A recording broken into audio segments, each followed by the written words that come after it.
Wealth, fame, power. Donald Trump, the king of the presidents, obtained this and everything else the world had to offer. And his dying words drove countless souls to the seas. You want my treasure, you can have it. I left everything I gathered together in one place. Now you'll just have to find it. These words lured men to the Grand Line in pursuit of dreams greater than they've ever dared to imagine. This is the time known as the Great President Era. Come on board and bring along all your hopes and dreams. Together we will find everything that we're looking for. One piece.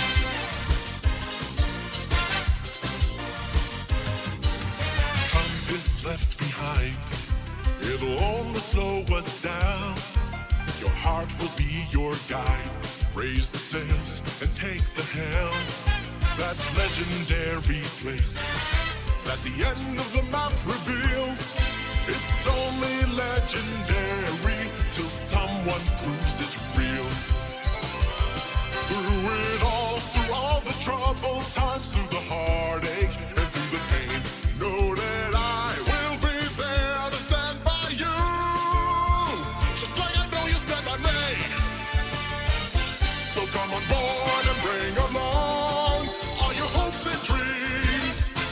Together we will find everything that we're looking for.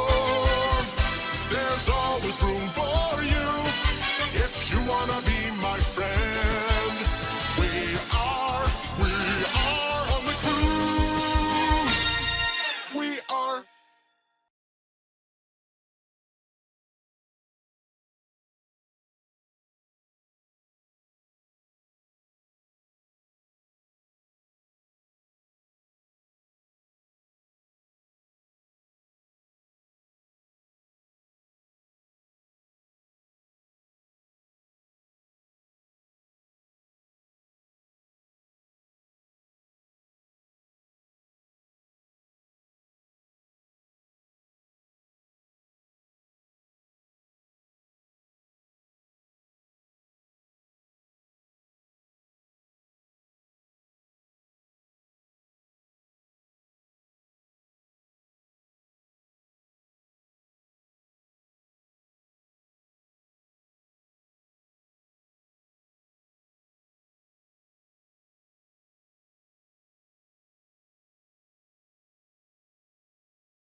I was never gonna give you up. Rick Astley, epic version. You can find it over on YouTube on Anthony Lowe Ray Composer's channel. Go check it out. Anyway, are the pre-orders still on? I don't think they are, no. I don't believe so, unless they forgot to turn them off. I don't know. Anyway, did you want to get something, Bernie? Did you want to get something? So, guys, I'm in drama.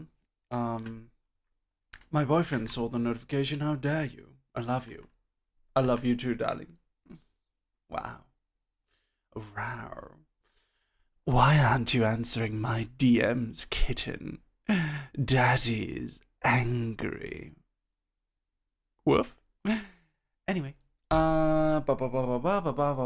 guys want to see the new drama? You want to see the new drama? I bet you do. I bet you do. Hold on, I need to turn on the light in my room because the tracking.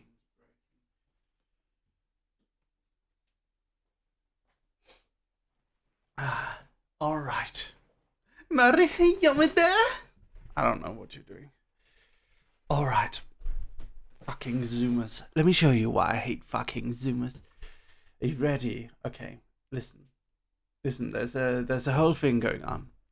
Give me a second. Let me prepare it. Let me prepare the clip. We have a clip prepared. Okay, here we go. You guys ready? Are you guys ready? Are you? Okay.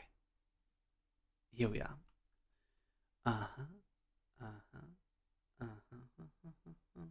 There we are. Okay, so do you guys remember this clip? Let me play it for you. Look at this. Sometimes, on the odd occasion, some of these Facebook or Insta... Inkefallen Eidolon, thank you for the 1,000 bits. Thank you very much. And also Yao Kokumi, thank you for the tier 3 sub. Thank you. Thank you very much. Thank you.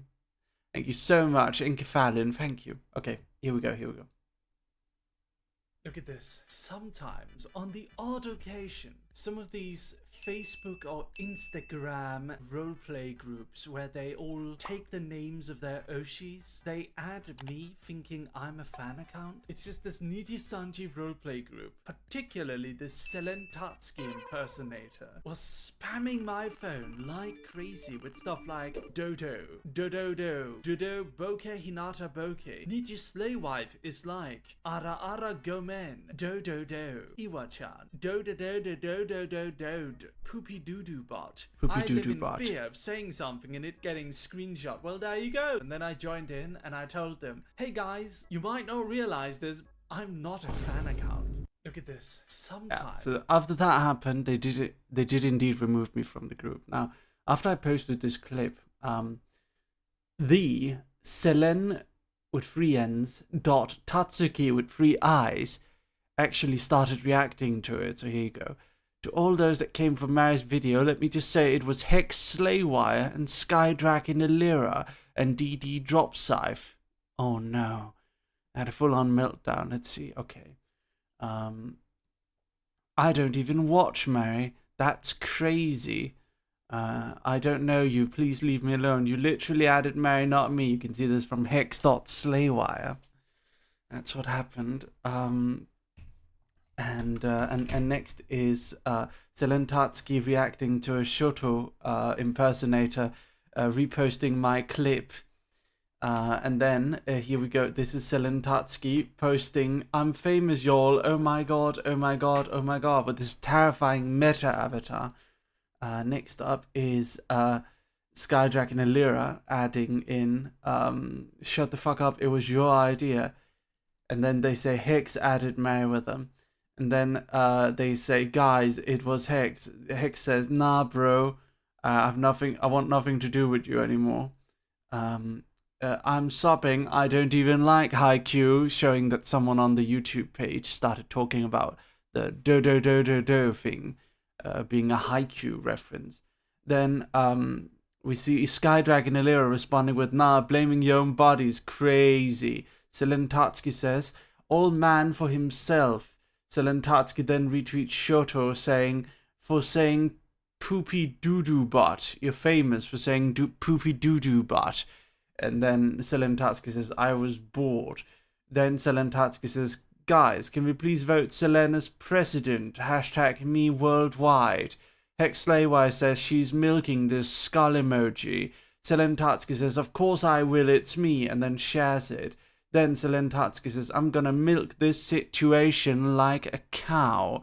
Then, after that, they post this Nijicast vote for Selene for president, initiative, attentive, creative.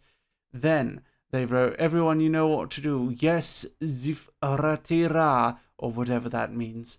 Then they say, you're gonna win for sure, yes sir, itita. Then they say, Shoto says, I was bored. And then Shoto responds, Zelentatsky says, I was bored. Shoto responds, dodo, Iwa-chan, dodo. And then Selene responds again, what were we talking about? Hike beforehand. Well, we were talking about Haikyuu beforehand. Hello, Kai Yorick. Thank you for the raid. Thank you. Then they post this image again with Zelentatsky for president. Zelentatsky for president again. Real in big capital letters. Then Shoto says, not the Haikyuu fandom apologizing on your behalf, skull emoji, skull emoji, skull emoji. Zelentatsuki says, I'm not part of the Haikyuu fandom. They apologized for nothing. Sad emoji, crying emoji. Then, after that, Shoto says, I'm not part of the Shoto says, they want to get famous too. Then Zelentatsuki says, they have the Haikyuu song. Shoto says, Dodo fly. Atop. Then there's this star they drew. And then again, DD drops out, says, fuck, I need this shit I was gonna happen. I was hoping it didn't. Crying emoji, crying emoji. And then Zelentatsuki says, we fought, we write clear, le me foul. Luca X Kaneshiro writes, foul. Selen gone famous, Merryweather call out with this fucking terrifying zoomer thing, which Zelentatsuki shares. Then Shoto says we should join a Haikyuu fandom and infect them too. Selen says, bike Hinata bike. Then Selen Sensei, another Selen impersonator, at Merryweather and says, bro, this shit is hilarious. Zelentatsuki is on a different plane of reality. And then Zelentatsuki says, not 22, crying emoji, crying emoji, crying emoji, crying emoji.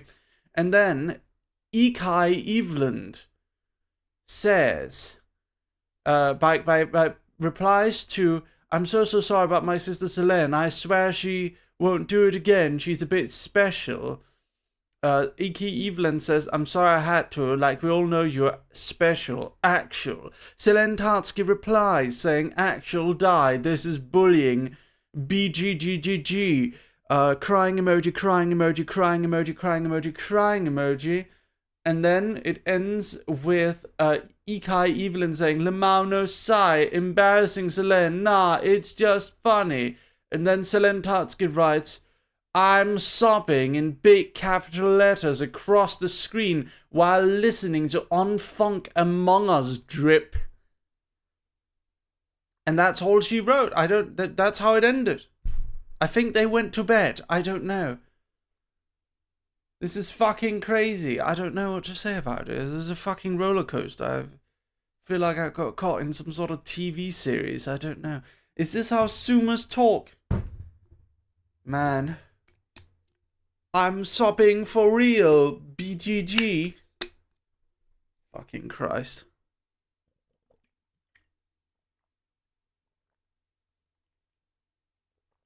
Well, hello there, Kyle. How are you? Anyway, it's spooky day today. We're going to be playing Tiny Bunny. You guys ready? Hello, Shang Jing Mei. Oh, my tracking broke. Oh, am I coming back? There I am. There I am. I don't know what happened there. You sounded like one of those AI reading channels on YouTube. Oh, goodness me. I'm Mary. Gonna be listening to you while I sleep. Hey. Alright, I hope you enjoy. Let me just close down all these tabs.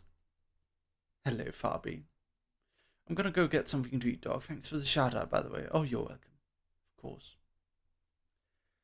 Alright, let's see how the drama will escalate next time. I'm going to be starting up the game. Give me a moment.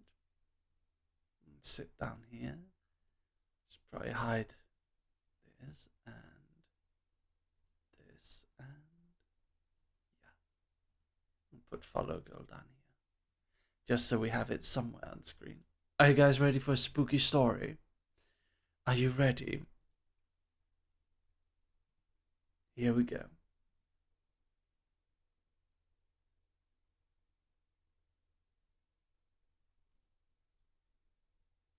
Alright.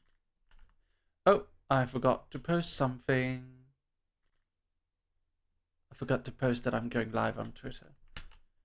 I guess we don't have any thumbnail today. I'm sorry, guys. I forgot to make it. It was easier when we did like the week of... It was easier when we did the week of... You know what? I'm just going to put my going live message.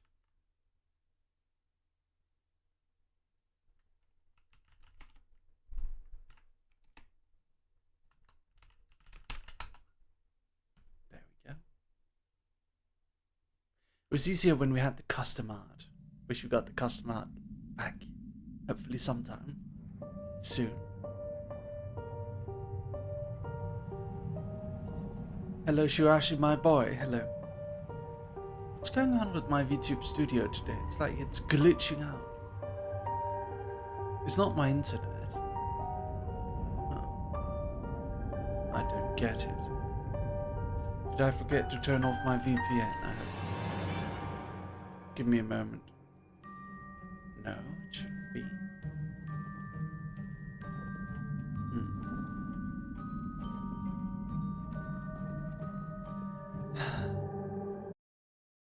And we're back.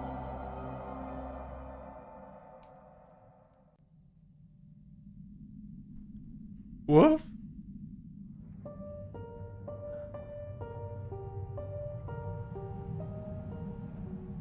Hello. Okay, you guys ready to play? Sorry about that.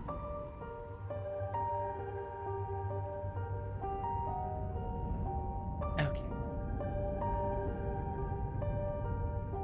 I should probably turn on the lighting for this game. Oops. What's the lighting? Where is it?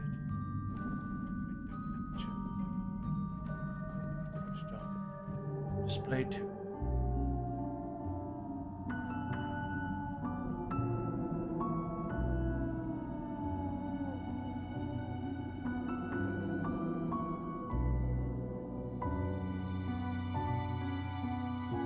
Okay.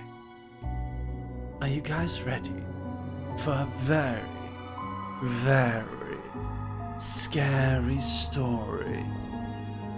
Are you? Why you don't use smart capture? Let's just adjust the music volume. Hold on. How do I do this?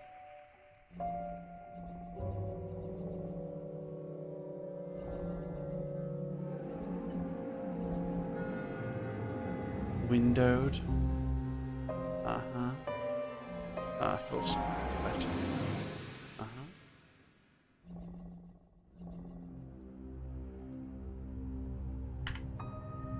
Right. New game. Hello, Rita.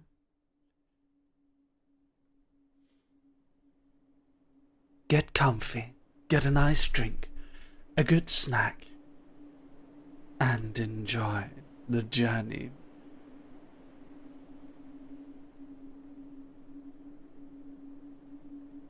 The wind clawed at my window all night long. It wandered the fields and howled like a hungry beast. An endless song weaved from all sorts of voices, shrill, gentle, sneery, twined in the air. They were shouting and laughing, and arguing about something. Someone was running through the snow while casting long shadows that would occasionally creep close to my bed. Our house had a mind of its own, the creaky old mind of a building that had seen a lot in its days, and was seemingly trying to share its wisdom with the inhabitants. The lonely house faced the forest, and the dark green thicket gazed back with its hollow eyes, rustling, whizzing, swaying back and forth. One could come out and stand at the edge of the forest to reassure themselves. There was nobody behind the crooked trees. Fussy silhouettes swaying in the wind couldn't possibly do any harm. It's just a play of light and shadow. Just a play. I knew it was just my imagination. I was already 12 after all. Still.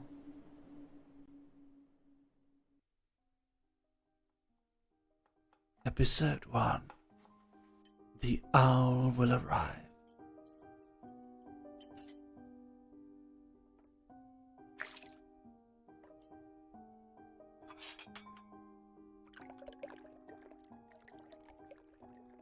Убери книгу немедленно.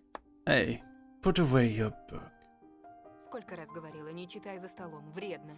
Сидишь, сутулился весь. How many times have I told you not to read at the table? It's bad for your health. Look at how slouched you are, she said.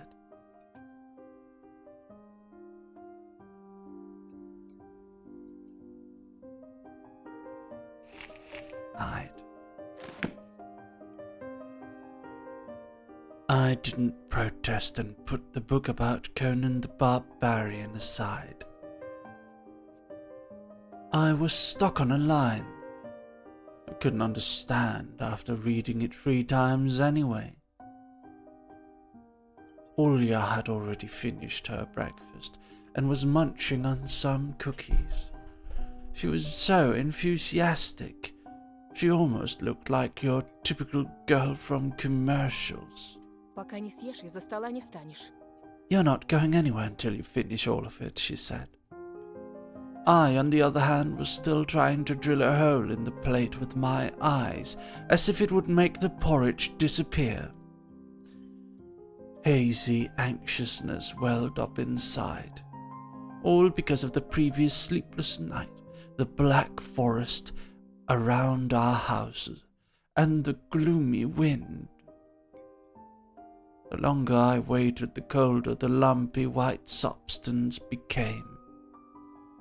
It looked like a jellyfish from the Cousteau Odyssey. I loved that show. I wonder how horrifying the bottom of the ocean is. Or how cold the Black Forest is at night. The spoon fell out of my hand. Mom showered me with a cold glare from her green eyes. Что я говорила? What did I just say? She said. Я достану. I'll get it, I said. I had 10 seconds to catch my breath before battling the nasty porridge once again. I felt around for the spoon. What is this carved on the other side of the table? Karina. Huh, that's my mum's name. I guess she carved it out with something pointy when she was little. She sure was a rascal damaging the furniture like that. She would scold me for a week if I did something similar, though. Should I remind her about it? No. She's been in a bit of a bad mood lately. I imagined her being my age, sitting under this table. I wonder, was my mum afraid of the dark back then? Or the sounds coming from the attic? Or the thick forest? I imagined my grandma coming into my little mum's room, sitting at the edge of her bed where Olya sleeps nowadays, and saying this in her soft, smooth voice. Тайга особое место, дитятка. Taiga is a special place, little girl.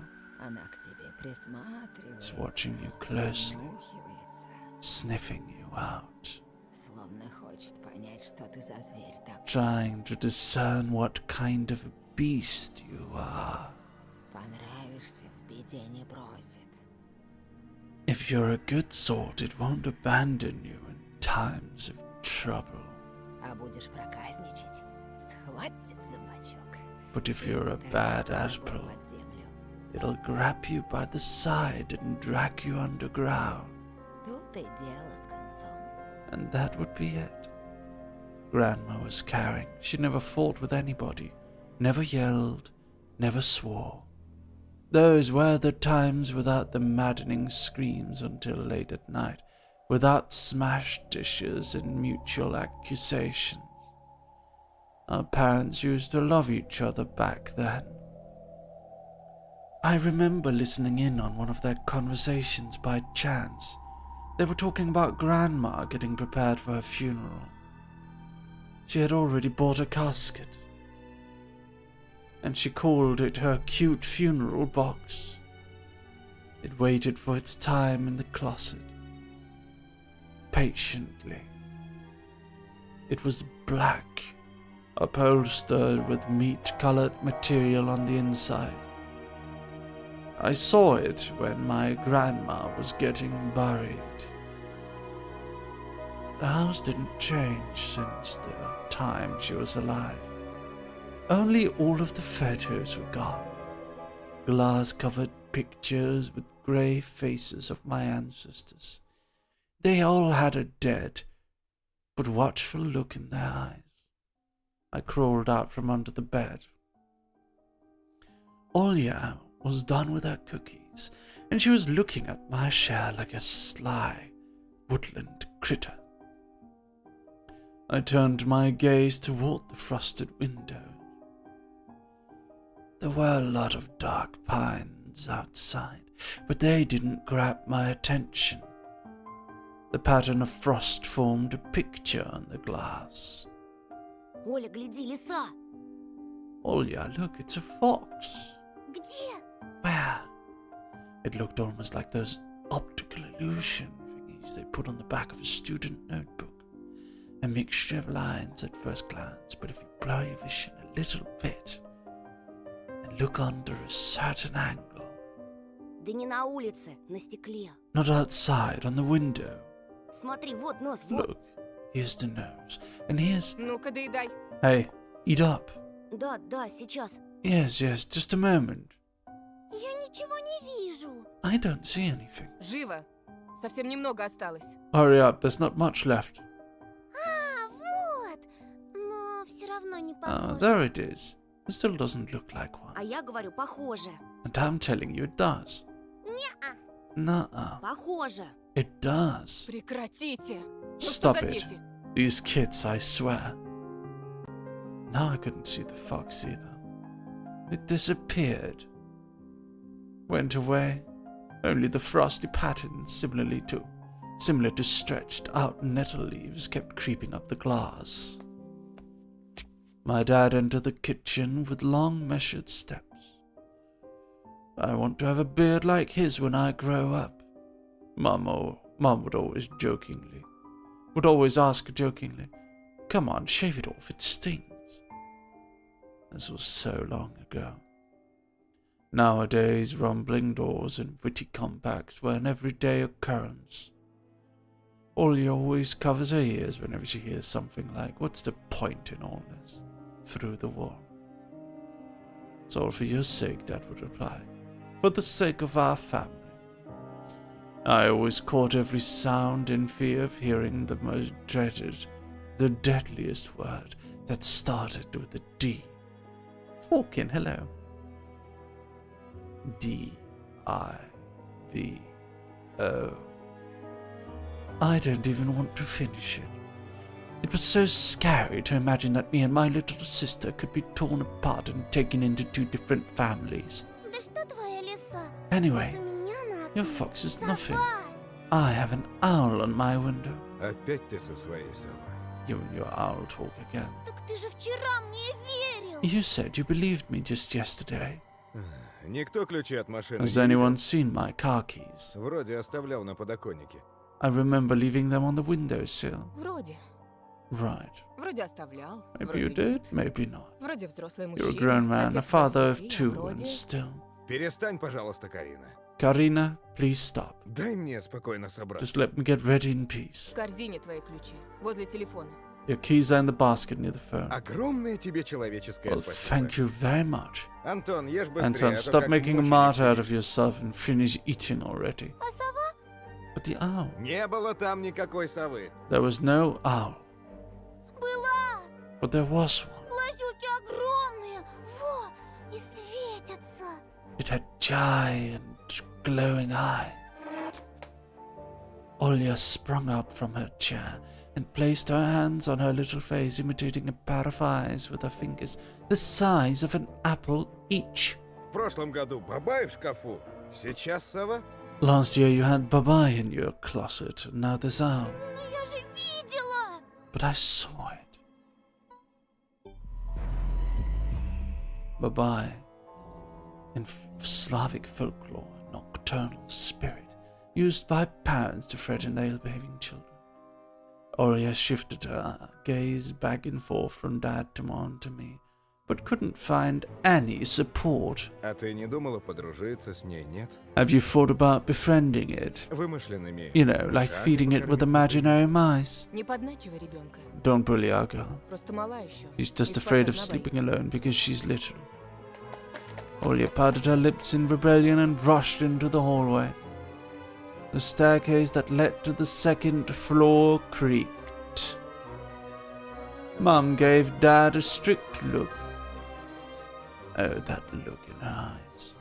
So uncomfortable to be pinned under it. Dad just snorted in reply and left, ringing with the keys he just found.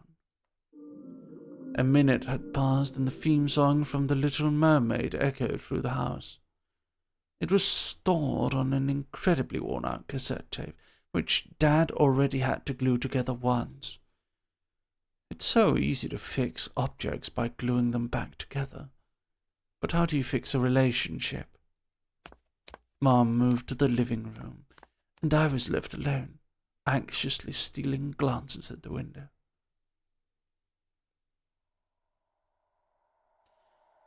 Olya had trouble sleeping ever since we moved into this house.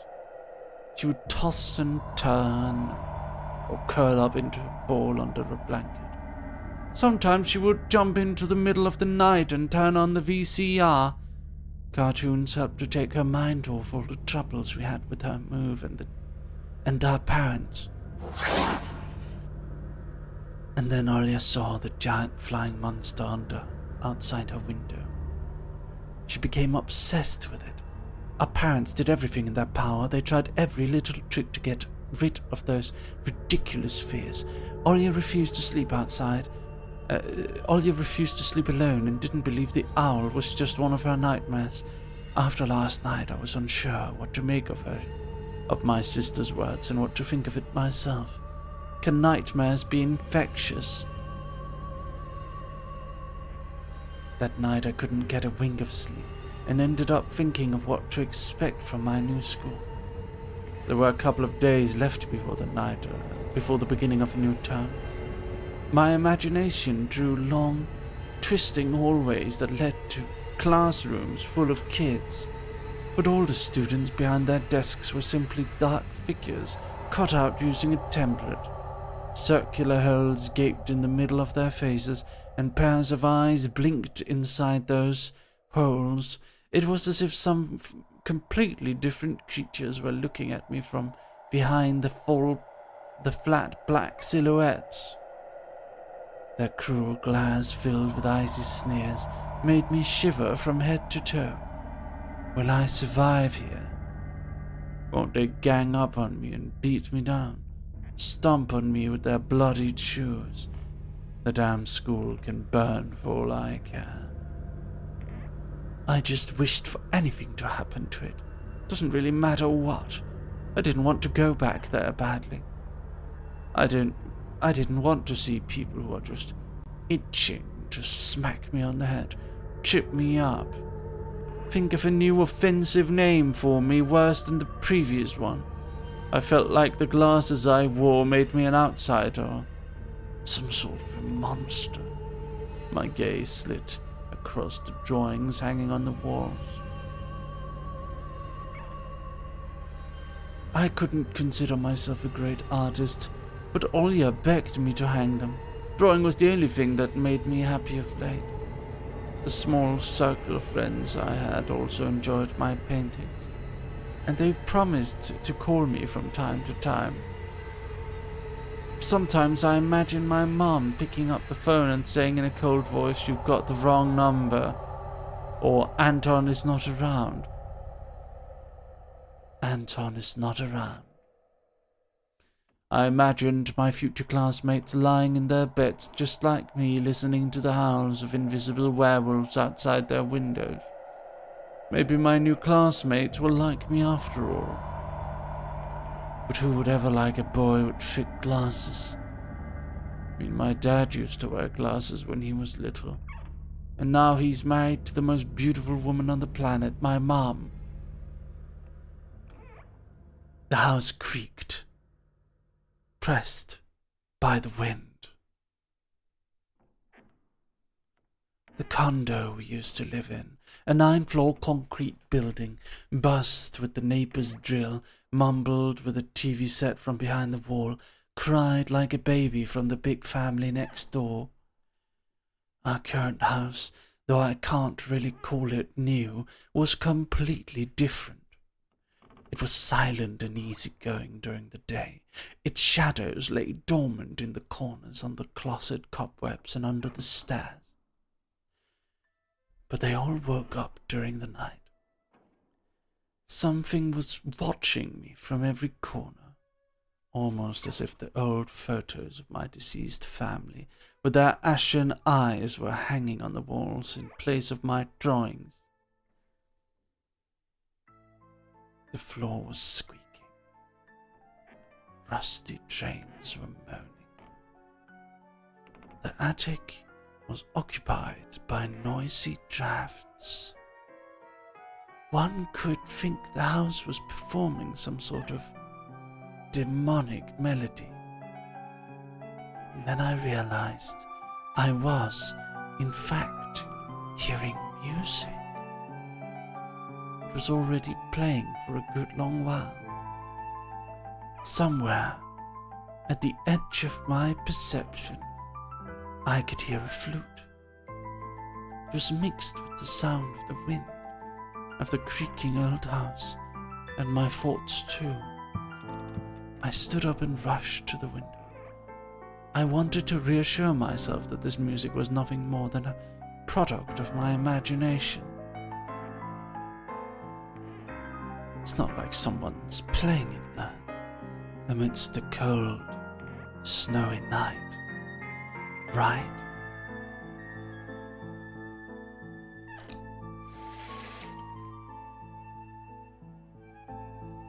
Someone was dancing in the field. Black silhouettes I could barely make out, with the dark forest as their backdrop. They jumped around, basked in moonlight, bumped into piles of snow, rolled around and crawled on all fours. Stories about wolves playing under the moon came to mind, but these were clearly not wolves. They stood upright at times, circled around, holding hands and whipping up snow, disappearing into the shadows for a brief moment, and then coming back. Something bizarre is going on. Shadows dancing in the starless abyss made my imagination go wild, making me anxious at the same time. Let me have a drink. Do you guys like it?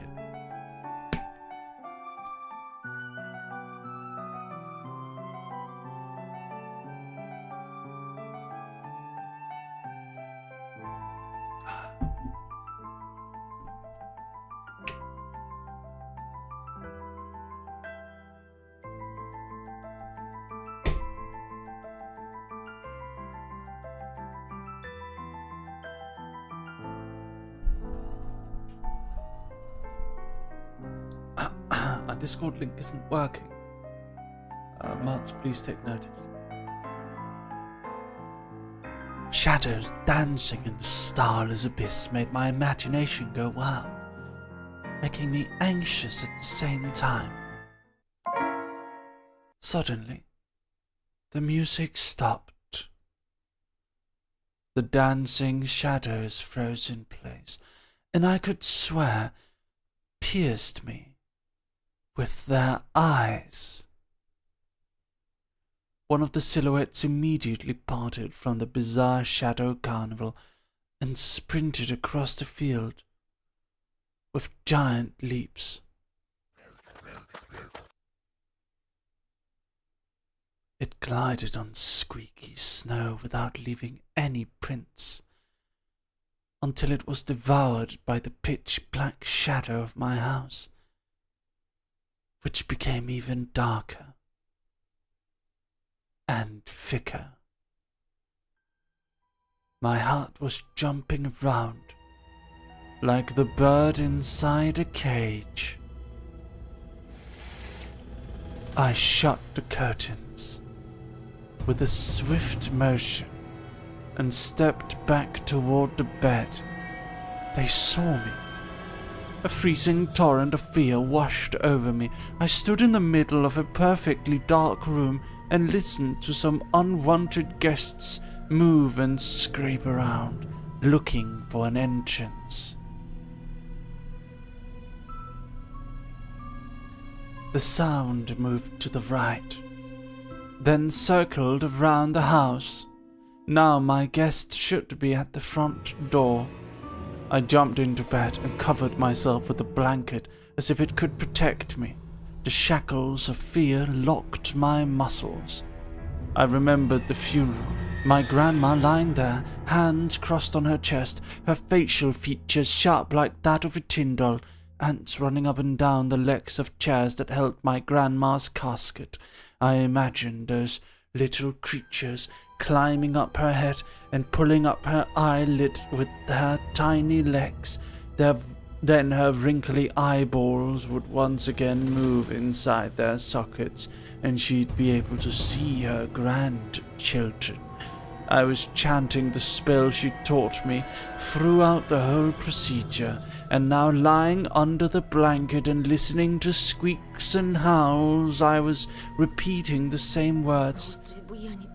On the island of Buyan, underneath the blemished sun, in the sea of color blue, stands a cabin made of wood. There lay a lard and ashen hair, for the spawn from devil's lair, to feast and always leave alone God's faithful servant named Anton.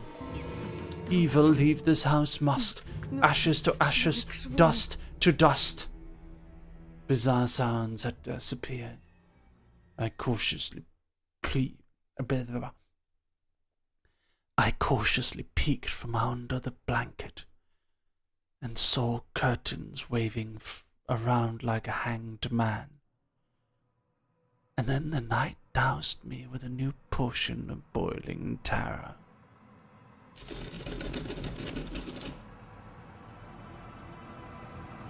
The sound scratched my eardrums. In reality, something or someone was scratching at the front door, hurriedly clawing at the wood, demanding to be let in. The door was shut. Dad had become very cautious recently, so he installed a sturdy lock. I remember him staring at the forest intently, as if he was looking for someone. Ashes to ashes, dust to dust. I hooked my knees, placing my chin between them, and drilled the door with my eyes. It was so flimsy and weak before the might of darkness, and then the doorknob twitched slightly. Then it turned halfway once, twice, as if the person who tried to enter had no hands. The doorknob tilted once more, and then started clicking violently. My jaw cramped from fear. My wet fingers clutched the blanket. The door creaked and opened. The wind taunted me, moaning inside the tin drains.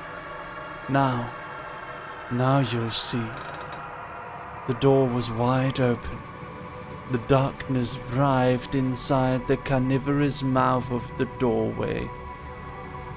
Tall Tosha. It was as if the night itself was calling out to me, flapping its black wings and squeaking with rusty hinges. I was trembling, ensnared by the web of darkness that hung in the corners of my room, waiting for the one who weaved it to come out of the gaping black hole.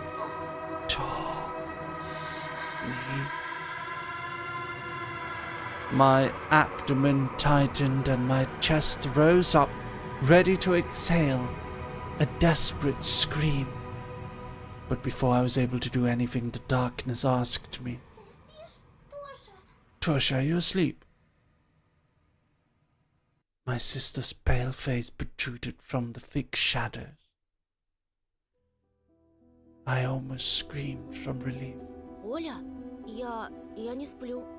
Что случилось? Olia, I'm not sleeping. Did something happen?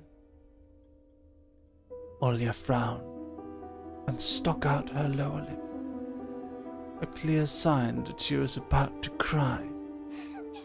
Оно опять прилетело и пялится на меня. It's there again, staring at me. Прогони ее, Тоша. Прогони, пожалуйста. Shoo her away, Tosha. Please. Я так боюсь. I'm so scared. The fear that was tormenting me just a moment ago crawled away and hid somewhere in my stomach. I needed to calm Olia down. Это был сон, глупая.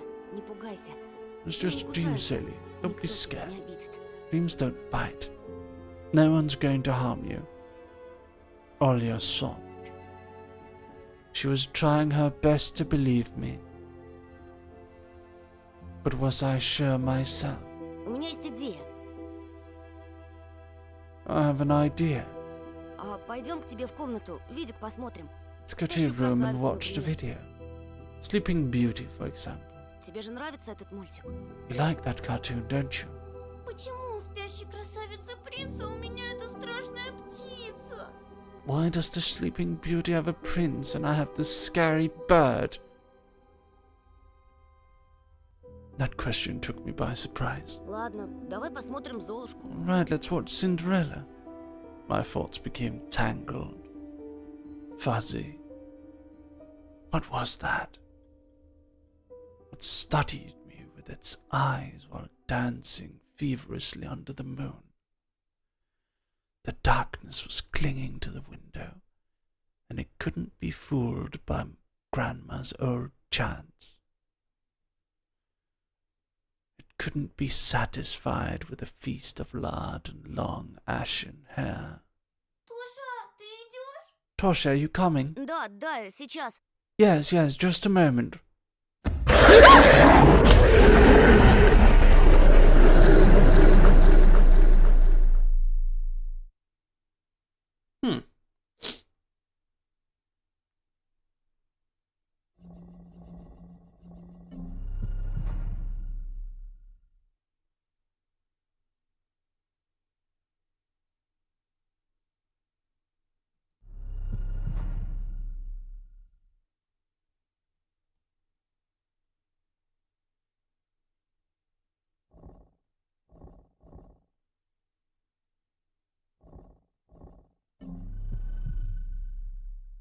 Hold on, I'm deleting my old save file because we're reading the story again. I'm okay.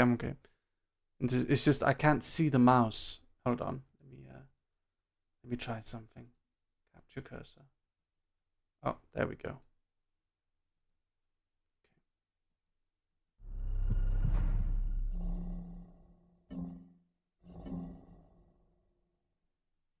There we go. Okay. I'm gonna take a short break, okay? Sorry for screaming at you guys. I'm okay. I was just confused because I couldn't see my cursor. That's it. I was trying to save. I'll be right back, okay? Be right back, dog army. Woof woof.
Hello, Takeda-san. That's why I didn't want to laugh at Olya and her owl in the morning.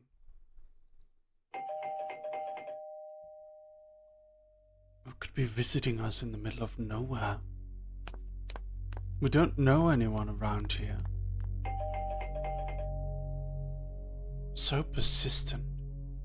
I felt extremely unsettled just from a silly thought that our morning guests could have come from the wood. Maxi Vermilion, thank you for the Prime Gaming. Dog Army, remember what I told you the other day? What do we do when a new Dog Army member joins? What do we do? What do we do? How do we welcome them? Welcome to the Dog Army, Maxi. Welcome.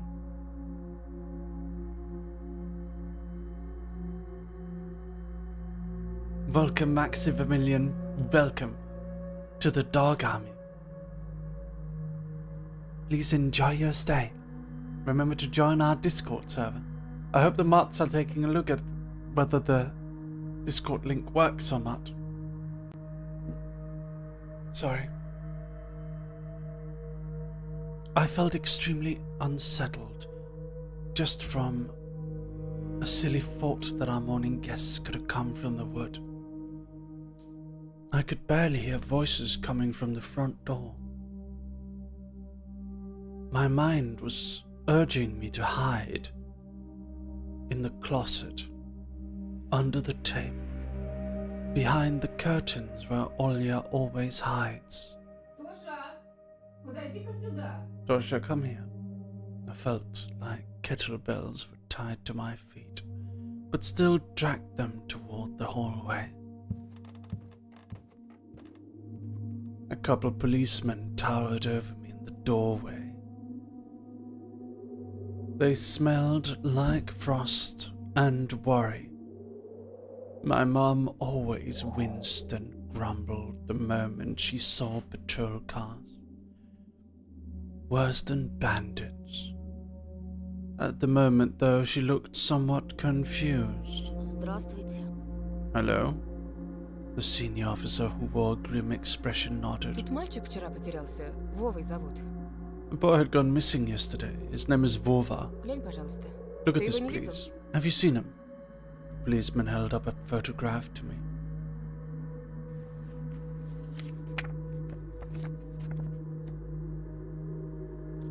There was a ginger boy around the age of elementary school, pictured with a wool carpet as the backdrop. He had a striped cat in his arms and wore a wide smile. Нет. No, I haven't. Точно? Посмотри внимательнее. Are you sure? Look closely. Где мне его видеть? Я тут никого не знаю. Да и из дома-то почти не выхожу. Where would I see him? I don't know anyone around here. I barely leave the house. А может, видел в окно? Well, maybe you've seen him from the window. Да, у тебя ведь окна на лес. That's right, your windows look straight at the forest, don't they? The window. Нет, не видел. No, I haven't seen anything. Ясно. I see. He sounded tired, but his eyes, his stare, long and heavy, was full of suspicion. I squirmed unwittingly under the weight of the guilt, which his giant shadow cast over me. The policeman finally tore his eyes from me and glanced over the hallway. The stairway and the cracks in the ceiling, which I haven't noticed before for some reason. Вы, кстати, как на новом месте? Попривыкли уже? Oh, do you like your new place, by the way? Getting used to it? Понемногу. Только вот дочка маленькая по городу скучает. Bit by bit, it's just our little daughter misses the city a lot. Скучает, значит.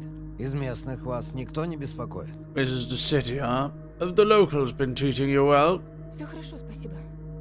Yes, everything's all right, thank you. The policeman pierced through me one more time with his brown eyes. My head started spinning. Может, вам помочь как-то? Can I help you somehow? I asked that in a shaky voice to look like a polite boy, and to end this unpleasant conversation sooner. Я вот стою и думаю. Now that I think about it, Ты, малец, на племеша моего похож. you look just like one of my nephews, little fella. Шустрый парнишка, It's a твоих witty лет. boy around your Такими же age. окулярами. Wears the same type of goggles. Always engrossed in reading those mystery novels. Когда летом погостить приезжал, говорит, что в школу милиции мечтает поступить. Told me he wants to enroll in police school when his family visits this summer. Как я. Хотел людям помогать. Wanted to Смекаешь? help other people, just like me, see?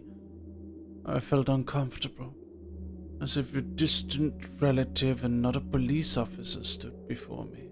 Ох, ребятушки, You know what? сидите-ка вы лучше дома.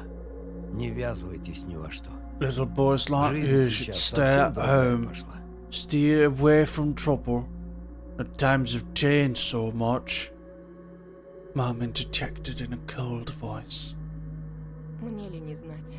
You don't say. Ну да ладно. Oh, well then. Ты, Антон, в каком классе учишься? What grade are you in, Anton? В 6-м. 6th. Друзей-то на новом месте еще не завел? Made any friends so far? Пока нет. Not Я yet. только после каникул в школу пойду. I'll be going to school for the first time after the break.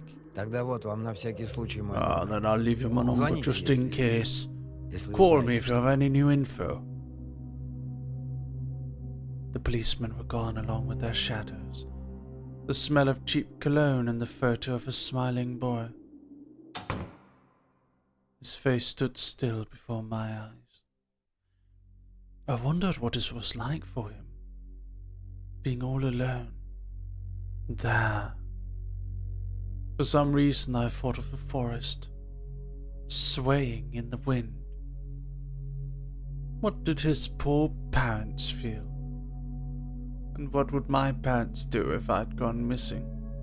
Would they cry and thrash around hysterically? Or would they accuse each other like they always do, and forget about me eventually? Мам, а Вова этот в нашем лесу заблудился? Mom, this is Vova. Did he go missing in our forest? Выходит, что так. Бедный ребенок. Seems like it. Poor child. I looked out the window. At the road. The police UAZ drove off toward the village. The officer's nephew came to mind when I was splitting off old paint from the windowsill. I remembered all the teenage mystery novels from the Black Kitty series I've read this summer. Your average boys and girls investigated all sorts of mysteries there. They looked for clues, spied on suspicious people, and after a set of amazing adventures, bam, solved any complicated case. They became local celebrities and must have made their parents very proud. I noticed a trail of policemen's footprints that led to the forest. And then it clicked in my head. Why don't I start an investigation of my own? Maybe I'll find that lost boy. I'll get my reward. Olya will be so happy. Not only Olya, Mom and Dad too. Maybe they'll even forget about their quarrels for a while. Maybe I'll even save us from the D word. I fantasized about buying Olya a Tamagotchi and getting a cassette player and a bunch of tapes for myself. And a whole box of Kinder Surprise. When was the last time our parents bought us any toys? Last autumn, I think. My dad had lost his job at the time. That annoying song about it. I had little to no idea what was the accountant's job like. They count money, I think. Neighbors used to envy us.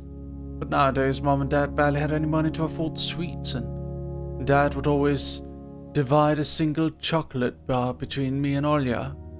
Sometimes I gave her my share too. No matter how much I wanted to eat sweets, she was still just a pipsqueak. Couldn't wait to go out, looking for clues. Пойду погуляю. I'm going outside. Ага, сейчас. Yeah, right. Чтобы потом милиционеры с твоей фотографией по домам ходили. You want the police to go around with your photograph next? Лес вон какой густой. The forest is so thick. А если мальчика звери дикие утащили? Или того хуже? What if the boy got snatched up by wild animals? Or something even worse? Even worse echoed through the hallway. Да я рядом буду. В лес не пойду. I won't go far. I'll stay away from the forest. Что я тебе сказала? Мне дважды повторять. Did you hear what I said? Or should I repeat myself? Лучше портфель собери или соли поиграй.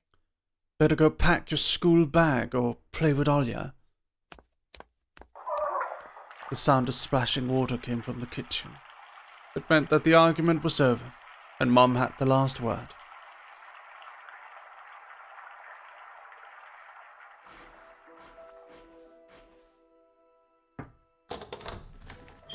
The dark, stuffy closet. Mom says it smells like mice. But how'd she know their smell? She hates when I stick my nose in there. She's afraid I'll cut myself on the freshly sharpened axe. Olya can't even be lured close to it. She thinks Baba is living there.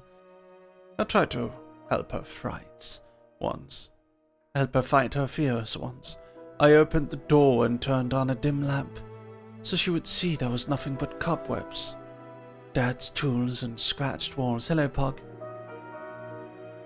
She still didn't believe me. And I liked to hide at the closet and listen to Olya count outside. 1, 2, 3. Better hide from me. And then drag her feet on the creaking floorboards, hoping that she wouldn't need to look for me in the cramped monster's den.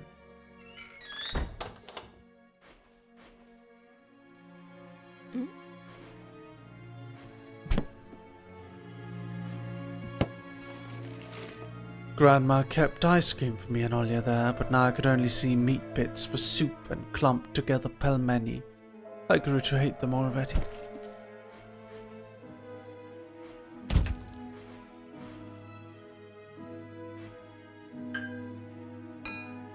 The cross had seen so many people come and go in this house. It was black as if it absorbed all human sin from the long years it was hanging under the ceiling. After Grandma died, Mom was going to take it off and hang a horseshoe in its place as a lucky charm, but she caught herself at the cross sharp corner and almost fell from the stepladder. Dad called it a sign from above and ordered the cross to be left alone in its rightful place.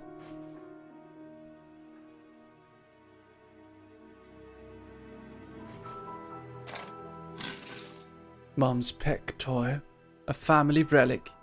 Mom played with it when she was little, then she gifted it to me.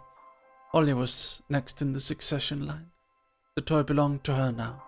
She stared at the dancing spindle as if it could show her something. A fairy tale, maybe even our future. Now even my little sister was a bit too old for the old squeaky peg top.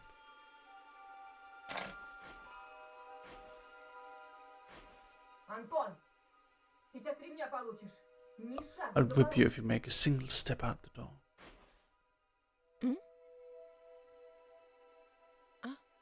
It was difficult to lie to Mom. There was no other way for me to run away from home. Мам, там что-то с телевизором случилось. Mom, something's wrong with the TV. Картинка какая-то тусклая, и экран весь в полосах. The picture's dim and there are stripes all over the screen. Mom's face became visibly Без distorted. ножа меня режешь. Дострелялся в уток своих. Ah, you're killing me here. So have you had enough of shooting those stupid ducks now? Говорила же, посадите мне кинескоп своей приставкой. I told you the kinescope will go dim because of your console. Где мы теперь мастера найдем в дыре этой, а? Where will we find a TV technician in this hole, huh? Может быть, просто настройки сбились? Maybe it's just the settings. Сходи, посмотри, пожалуйста. Please go see for yourself. Нормально же работал с утра. Strange. It worked fine in the morning. Из-за снегопада, наверное, неполадки. Maybe the snowfall caused it. Mom rubbed her hands clean on her apron and went to Olya's room.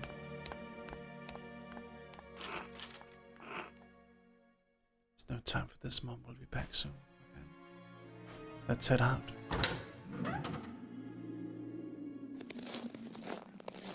I opened the front gate and went into the field. Carefully, so Mum wouldn't see me from the window. When I crossed half of the distance towards the forest, the snow piles became as high as my knees. I remembered my nightly fears. I saw those silhouettes around here.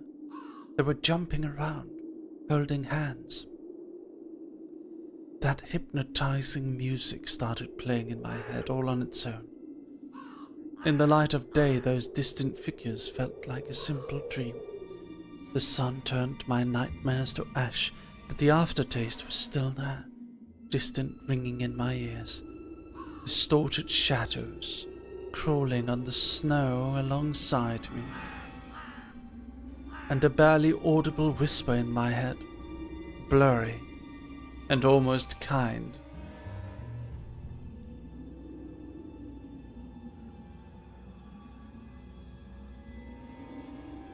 Everything was silent.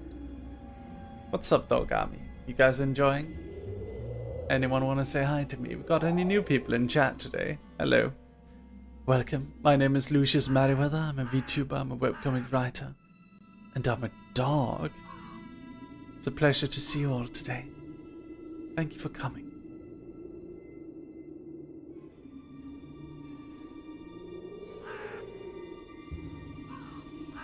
Hi, Berry Bob. Hello. I'm so comfy. I'm loving this. I'm glad. Very cozy. That's good. I'm new in general. This is my first stream of yours. Oh, really? Excellent.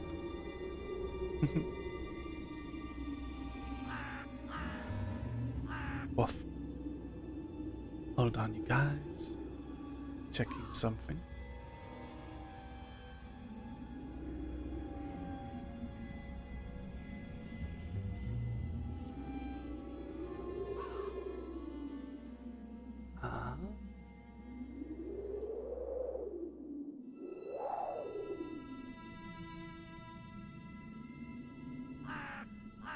Okay. Welcome to new dogs. Welcome. So silent, I felt like the world was totally empty. No ground, no sky, no parents, no Olya.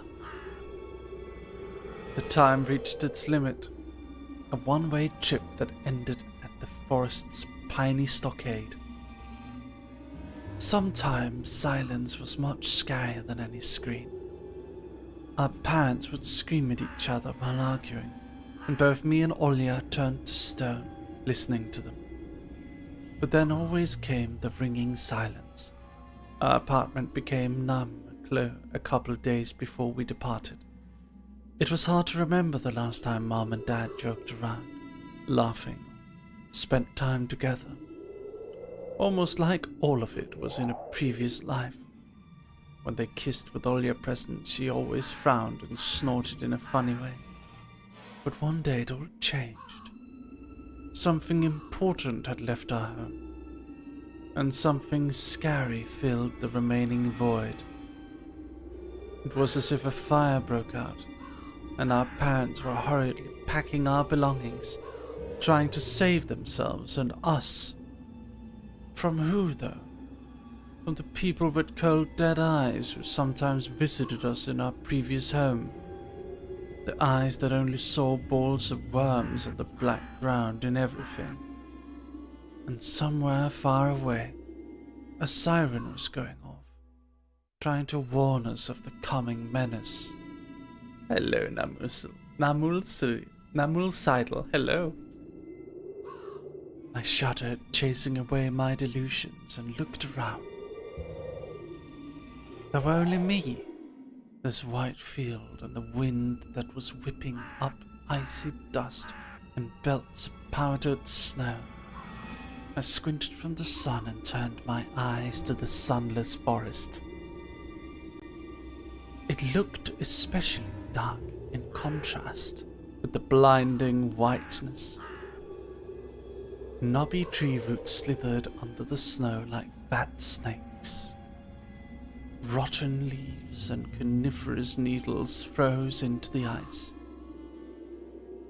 Dry, prickly branches intertwined, bringing up uncomfortable thoughts about fences. Were they protecting the forest? Or were they keeping something from breaking out? Your voice is so good. Wow. Thank you. Some object was hanging from one of the pointy branches. I tried to get closer, drowning in snow, and when I almost got to the edge of the forest, I saw a knitted mitten. It looked like a wounded bird from the hungering semi-dark. Should I take it to the police? The senior officer looked gloomy, but he still reminded me of Captain Casanova from my favorite TV show called The Streets of Broken Lights. He was also always anxious with a tired look in his eyes, but still brave and strong. Will this mitten help them find the lost boy? Vova! I heard a distant shout. Looked like it came from the river. Vova! As if the trees were calling out to someone. Vova! It sounded closer to me. Someone was standing there, behind the trees, hiding. Vova! I knew someone was looking for the lost boy, but still, something was unsettling about that figure. Its stillness, how it was bent unnaturally toward the ground. Its blackness. There's no one there. Just branches and roots. It's all just my imagination. A nearby bird flapped its wings loudly. A shadow split from the tree and disappeared from my sight. I looked away for just a moment, but when I turned my gaze back to the same place, it was gone. So it was my imagination after all. Silence reigned for a painfully long time.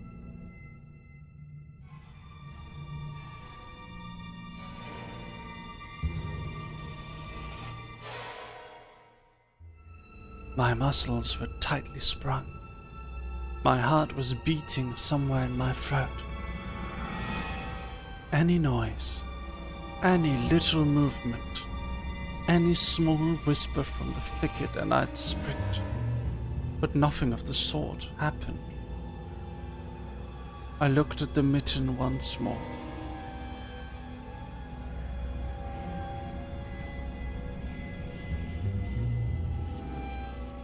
I decided to take the lonely mitten from the branch. Over.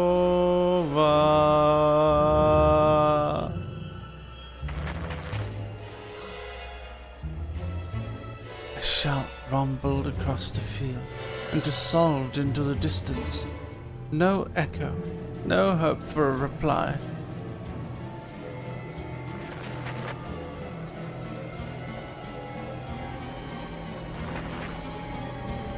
I stepped toward the bristly trees and tried to claim my find. It didn't budge. I pulled harder. The branch cracked and the mitten tore off, landing in my hand with a squishy sound. All too heavy, wet. I squeezed it without thinking and something dark spilled from it, forming a tiny string between the mitten and the snow.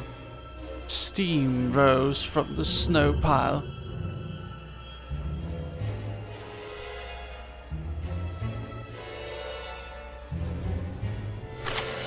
I froze in place, studying my palms in disgust. Read. The sound of cracking branches invaded the silence. I didn't have to think twice before running away. Someone was chasing me from the darkness, breaking pines, branches, closing the distance with giant leaps. Snow was slowing me down. Crazy thoughts flew through my mind.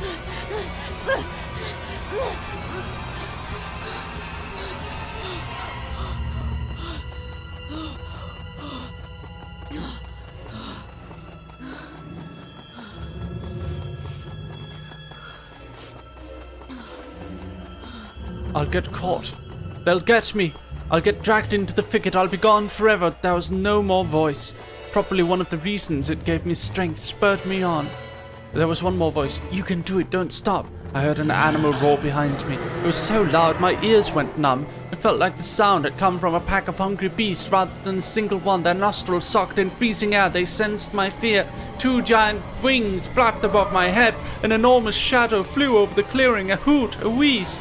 The roars were coming from all directions now. From the dried up raspberry bush, from the twisted pines, from under the windfall. Hurry! Don't!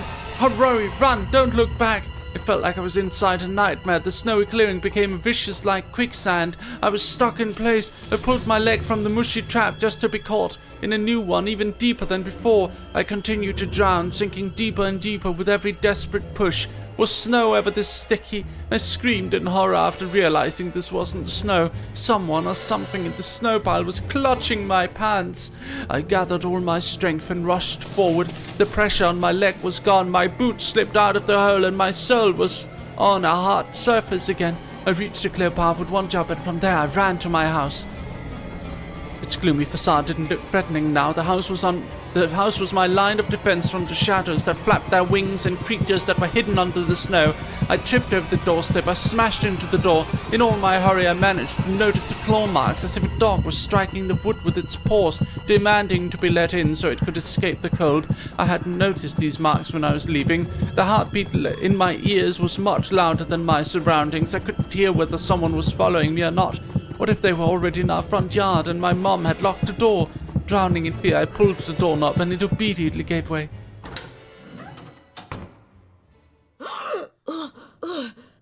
I rolled into the hallway and shut the door behind me. Porch planks creaked as my pursuers ascended the stairs. My fingers slipped off the lock, and I couldn't click it into place. I gritted my teeth and pulled hard on the iron knob, whipping it between the boards. I stared blankly at the door. Someone was standing on the other side of the pitiful, flimsy barrier that was probably less useful than the blankets. Wheezing breath reached into the house and crashed at me in waves. It smelled of pine and sweat. Mom peeked out of the kitchen and chastised me with the same frigid voice she always used when talking to Dad. What exactly didn't you understand when I told you to never slam the door? Я случайно. I didn't mean to. I snuck a glance at the door. The smell was gone, and the breath was too. If there was someone in the first place, of course. Here, mere 5 meters away from Mom, my fear was slowly weakening, melting like snow in spring, and with it the last bit of strength I had left in my body too. My legs gave way. I propped myself up against a wall so I wouldn't fall over. Mom's expression changed immediately. The cold mask of strictness and attachment was gone. Mom looked the same as before all those quarrels. She finally saw my condition, my wet pants plastered with snow. Я тебе что говорила, а? Чтобы ты дома сидел. Where have you been? What did I tell you, huh? I told you to stay home. Я и для тебя пустое место. Am I nothing to you too? I got afraid she would cry. I reached out to her like when I was very little and wanted her to cuddle me. But Mom regained her composure fast and put on her usual face. Her eyes shined like steel. Her voice rang out. У отца сигареты пропали. Your dad can't find his cigarettes. Признавайся, ты их стащил? Курить бегаешь? Be honest, did you snatch them? Were you smoking in secret? Там за мной кто-то There was someone гнался. chasing me, I Я думал, thought. меня... I stuttered as soon as I started explaining myself. Tears welled up in my eyes. Mom leaned toward me and sniffed my clothes like a beast searching for the smell of tobacco. Then she squinted her eyes in suspicion and looked into the front yard. Her expression changed with an instant, and she covered her mouth with her hand. Гляди, вон же они. Look over there, Прямо у забора. at the fence. My heart started thumping as if I became prey once again, and my pursuers were following me in the field. I could swear that I've heard someone scratch at the door, just like in my nightmare. Mom beckoned me with her finger and I gathered all my remaining bravery to look into the kitchen window, facing my fear. I could barely discern some hairy silhouettes swimming in the snow through the icy winter patterns on the glass. Dogs. Just a small pack of strays with no name and owner, barely reminding me of the hungry beasts that lived on the edge of the forest. Божечки, ты их испугался? Да они сами тебя перепугаются, Антон. Oh boy, were you scared of them? I think they'd rather be scared of you, Anton. Они гнались за мной, словно за зайцем. They were chasing me, like a bunny. А вдруг они бешеные? And what if they're rabid?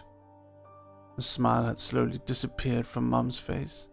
Now she looked at the dogs as if it was her first time seeing them. Что если они нападут на Олю? What if they attack Olya? Мам, Mom, Вот бы твои I wish всех your dad пристрелил. would just shoot them all. мама, Oh, Они look, живые. they're alive. А что? Huh? What? Ты уж определись? Они тебе друзья или враги? Are they your friend or foe after all? Make up your Не mind. маленький ведь уже. You're not a little kid anymore. Mom sighed in annoyance, and I felt so bitter that I bit my lower lip and fixed my gaze on the cobweb-ridden corner just to keep myself from crying. Ah, some detective I am. In reality, I wasn't risking my life among monsters, but rather my pants among a pack of stupid strays. And what for? What use do I have for this? Mitten. Of course. A dark and sticky mitten that belonged to the lost boy made a squishy sound in my hand. Seems like I was clutching it the whole time. It's my trump card as a detective. I hurried to present this clue to my mom. Мам, смотри, это Вовина варежка. Mom, look at this. This is Vova's mitten. Ну того, про которого утром That милиция boy the спрашивала. police was asking about in the morning. Она вся в крови. It's На drenched in дереве blood. висела. Вот I там, found it могу hanging on a показать. tree. I can show where. Давай в милицию скорее позвоним, как нас участковый просил. Let's call the police right away. Like the officer had told Мам, us to. гляди! Mom, look. Фу! Oh. A shadow of doubt slowly crept on to Mom's contorted face, as if she was trying to remember something distant. Like someone tries to remember their dream, but the images slip away. А ну-ка прекрати сейчас же. Stop it this moment. Оля тебя услышит, с ума сойдет. Olya will go insane if she hears you. Она и так не спит. На все подряд жалуется. She already has trouble sleeping and whines all Еще the и ты time. со своими шуточками. And you joke around like this. That moment I realized the mitten was actually wet from snow. There was no blood whatsoever. I wanted to sink through the floor from embarrassment. Иди сюда, паникер. Come here, my boy, who cried Wolf. Да не стой столбом. Don't just stand there. Вот, Come take your таблетки. pills. A golden-colored pill reminiscent of a dead wasp fell into my palm. Я уже пил сегодня, за завтраком. I already took one during breakfast. Попререкайся мне еще. Don't talk over me. Сказала дома сидеть. Нет же. I told you to stay home, and you. Был бы отец, выпорол. Dad would have given you a good whipping for that. Сейчас же выпей, а то Come ночью on, не take it, or уснешь. you won't be able to sleep Тебе at ведь в night. школу завтра. And you have school tomorrow. So I had to swallow the bitter medication, drinking it down with the similarly awful water that gave off a taste of chlorine. Maybe it wasn't Volva's mitten. Maybe it wasn't a mitten at all. Just like the forest monsters. and Olya's owl. Am I going mad? What's happening to me? Either the pill had an immediate effect or my overexerted brain didn't let the fear inside anymore. Serenity washed over me, bringing yawny indifference along with it. Антон, выпил? Можешь, если захочешь. Anton, you done? See, you can do it when you try. Раздевайся.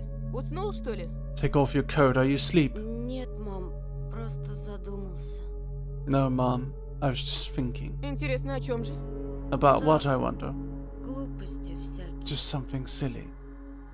Mom scrutinized me with suspicious eyes, as if she wasn't sure she was looking at her own son, and not some doppelganger that came from the forest. Точно все нормально? Is everything alright? У тебя такое лицо было, когда милиционер про окно спросил. You had the exact same expression when the policeman asked you around about the window. Все нормально, мам. I'm alright, Mom. She heaved a heavy sigh. Хорошо. Fine. It seemed like the house had changed. The surface fabric had become discolored. Fingerprints appeared on the bathroom tiles. The light bulbs also felt different, dimmer and yellower. Even the saliva inside my mouth had a different taste. A melody from Aladdin could be heard from the upper floor. Olya was done rewatching her favorite Little Mermaid episodes and switched to other tapes. I slowly changed into my home clothes, stopped before the sink, and studied my reflection in the mirror, like I was trying to solve one of those spot the difference puzzles. Then I went upstairs. Jafar's and Yako's voices died down. I walked past Olya's bedroom and slipped into my own.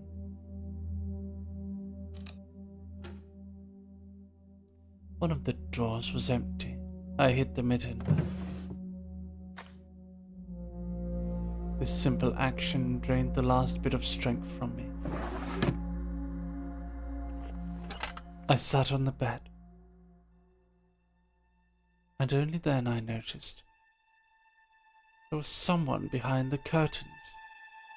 My tired hand dropped to the sheets.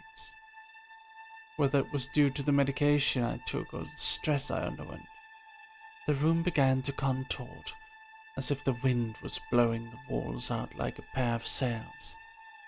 The corners of the room bent and undulated. The only stable thing in the whole room was the figure between the windowsill and the curtains. A flimsy piece of cloth was stuck to my hidden visitor. It reminded me of burial sheets. Оля? Olya? Who else would be standing there? I stood up and licked my dried-up lips. Оля, очень смешно. Yeah, Olya, it's so funny. The silhouette was unmoving. It was enveloped softly by the curtains, as if there was a thick layer of darkness there, not a human being. I reached toward the curtains. Ba-dum, ba-dum, ba-dum, beat my heart, controlled by medication. The wind sang in the field with a chorus of voices. For a second I wanted to return to the bed. Just lie down and watch the person behind the curtain, knowing full well they were looking back at me.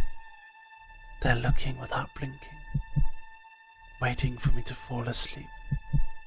Plastic rings rustled against the holder when I pulled open the curtains. Попался! Gotcha! Да я сразу понял, что это ты. I knew it was you from the beginning. A blinding bright halo lit up Olya's head, with the setting sun as the background. My sister was shining. When she was just a baby, Dad had always used to say she was shining with happiness. I always retorted, but Dad, she's not some flashlight. But I brought her to the window one day, and sunlight poured on her smiling face. I felt like I was holding a light woman child. А я все видела. I saw everything. Да ну, Oh, really? Что ты спрятал? What did you hide? She was just like my mom when she was little. Thank you, Mary Afton, for the 9 months. 9 months with Mary. I love you very much, and I hope you're having an amazing day. Thank you, Mary. I hope you're having an amazing day too. That's very nice of you to say. I hope you enjoyed today's stream. I love you guys. I love Dog Army. Before she put on her sad mask of tiredness and switched to her commanding tone of voice. Ничего, просто... It's nothing, just... Olya ran up to the table, her eyes round, and asked, Ты что-то украл и теперь прячешь? You stole something and hid it there. Ты вор? Are you a thief? Что? What? Глупая. Don't be stupid. Ничего я не крал. I didn't steal anything. A clear image came to mind. That mitten hanging from a tree branch.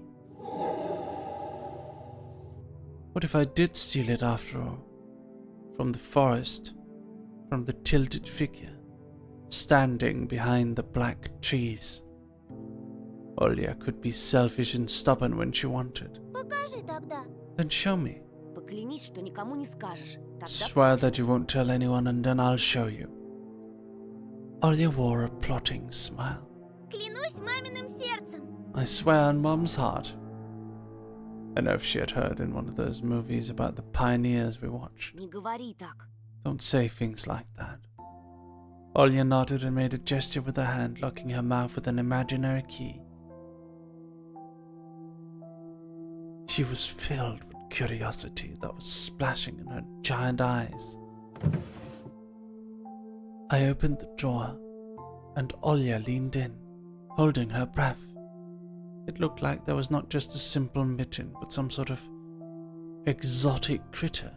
Это чья-то варежка? Is this someone's mitten? She said that as if she couldn't understand what she saw. Один мальчик потерял. И сам потерялся. A certain boy lost it and got lost himself. Теперь понимаешь, как опасно гулять в лесу, особенно детям. Now you do understand how dangerous it is for kids to wander into the forest, right? Ему, наверное, там очень холодно. He must be really cold out there. Его найдут?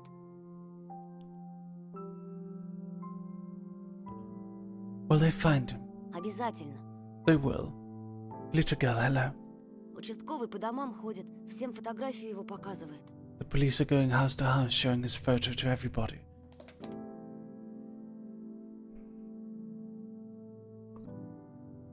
Olya traversed the room with care and pressed her tiny palms against the window. А почему он по домам ходит, а не по лесу? And why are they going to the houses and not the forest? Боится? Are they scared?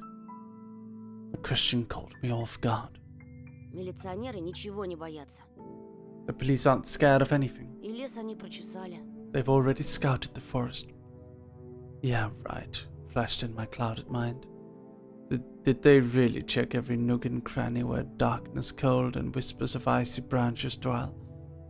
If that's the case, how did they miss the mitten? Or did it appear later? For me?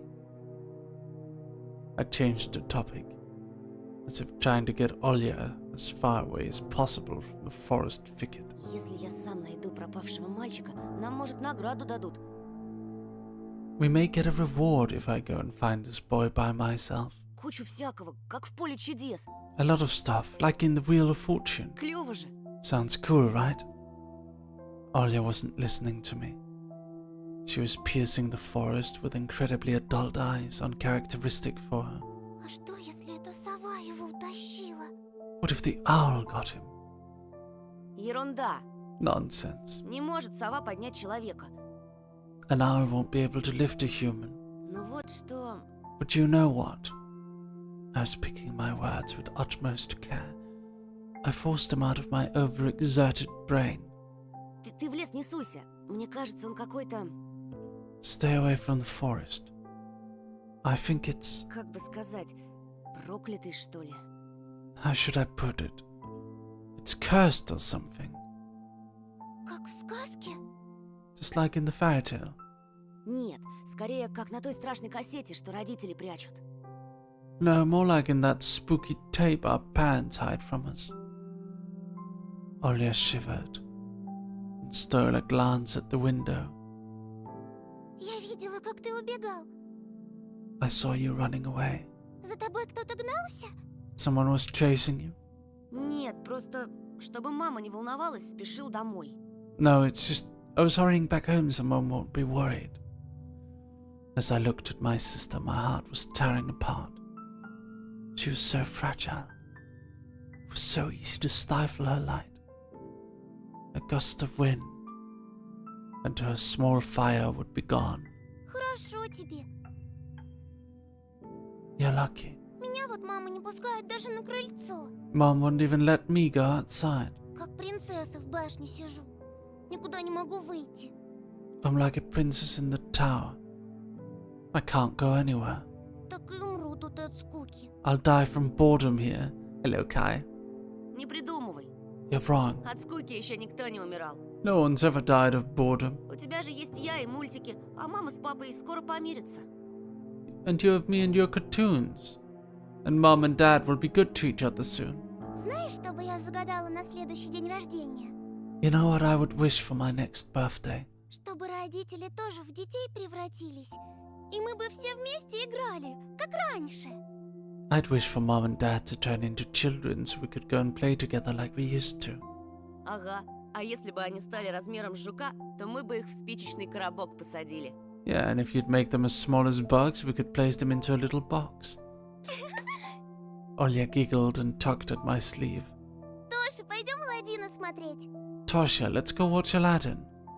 Fatigue won over my desire to be with my little sister.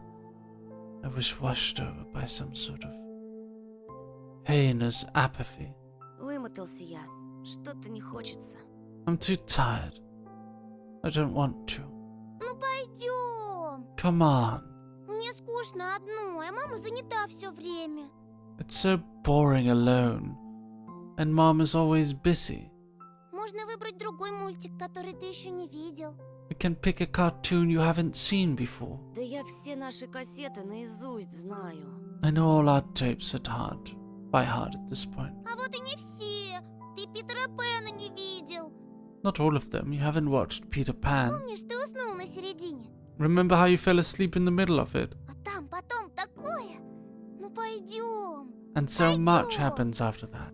Let's go, let's go. Давай попозже. Maybe a bit later.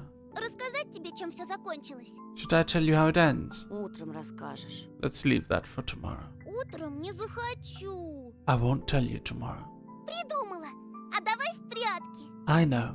Let's play hide and seek. Нет, Оль. No, Olya. Тогда нарисуй мне динозавра. Then draw me a dino. Оля, блин. Olya, please. Нарисуй, нарисуй. Draw it, draw it. Да оставь ты меня в покое! Leave me alone already. I blurted it out without thinking, and then I was immediately taken aback. I'd never screamed at my little sister like that. Olya stared at me in shock. Her lips started trembling, a precursor to tears. My chest was seething with disgust and embarrassment. What's happening to me? I hurried to prevent Olya from crying. Ладно, уболтала. Давай смотреть мультики. Alright, you win. Let's go watch cartoons for a bit. Уже не хочу. I don't wanna. I came up to her, put my hand on her soft head. Пойдем. Let's go. Питера Пэна посмотрим. Watch Peter Pan. Ага, ты опять Oh, you'll уснешь. fall asleep again. I smiled and lifted her chin. Her eyes were wet and felt bottomless. Не усну, обещаю. I promise I won't. А потом я тебе целого трицератопса нарисую. And I'll draw you a full Triceratops later. Ура! Hooray. Трипик-сири-попса! Triceratops. Ну, почти. Well, close enough. Olya rubbed her eyes with the sleeve of her pyjama, and a shining smile returned to her face. Давай ты пока кассету перемотаешь. Luna, Я that's умою not very хорошо nice. Don't say сгущенку с that. хлебом. It's not funny, and you're not cool by saying you want to punch a child. Behave. I like her. I'll go ask Mom for condensed milk and bread. and you rewind the tape. Только утром свежий привезли, как ты любишь. The bread is fresh, just how you like it. Неси, только аккуратнее, а то разольешь. Alright, just be careful not to spill the milk, Опять ругаться будут. or you'll be yelled at again. Спорим, не разолью. Wanna bet I won't spill it? Кассета где-то в тумбочке. Поищи пока. Tape is somewhere in the nightstand, look for it. Olya disappeared into the doorway, and I dragged my feet into the neighboring room.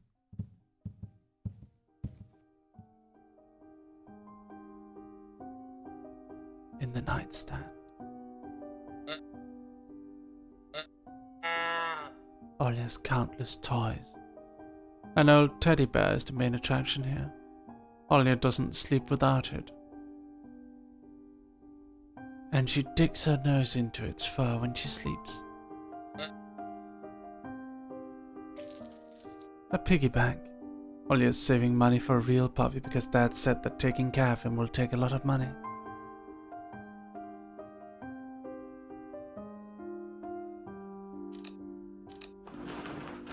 The scary window where Olya sees that accursed owl every night, lurking in the dark.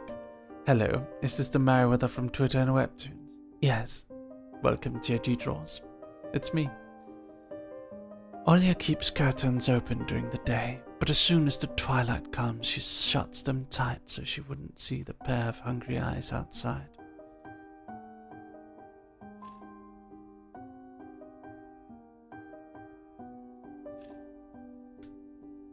The nightstand.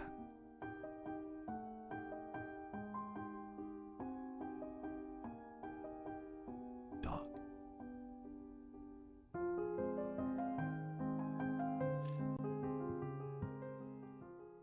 The old photon TV was gathering dust in the corner. All that was left was clicking the button on the front panel. The tube warmed up and familiar white noise started dancing on the black screen. I almost reached out to turn on the VCR when the noise calmed down and a blurry image appeared for a moment.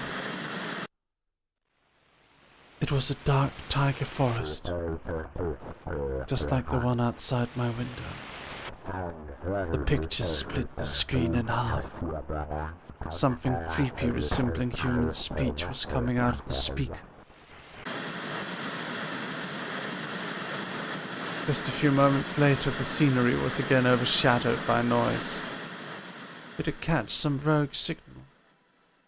Local TV stations only really showed Soviet cartoons, and even that was pretty rare. And only just recently I used to always watch Robotech before school. It was so awesome. Maybe I should tinker with the antenna. What if I catch the signal again? On the other hand, Olya had asked me to find the tape. It wouldn't be nice to disappoint her. But in my sleepy state, I didn't have the strength to do all of it. Hello, Mistakes Kong Kong. Welcome back, I'm glad to see you again. And Kai Tatsumaki, hello.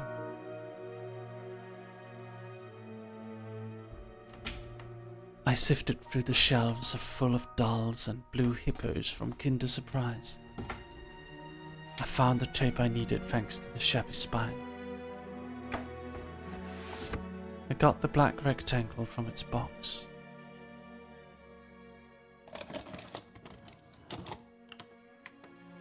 The tape inside it rustled while rewinding to the beginning. This rustle was lulling me to sleep. Drowsiness attacked me while I was squatting before the TV. Images whirled in my head. Me and Olya flying above the forest, tumbling in the soft clouds. My little sister's laughing.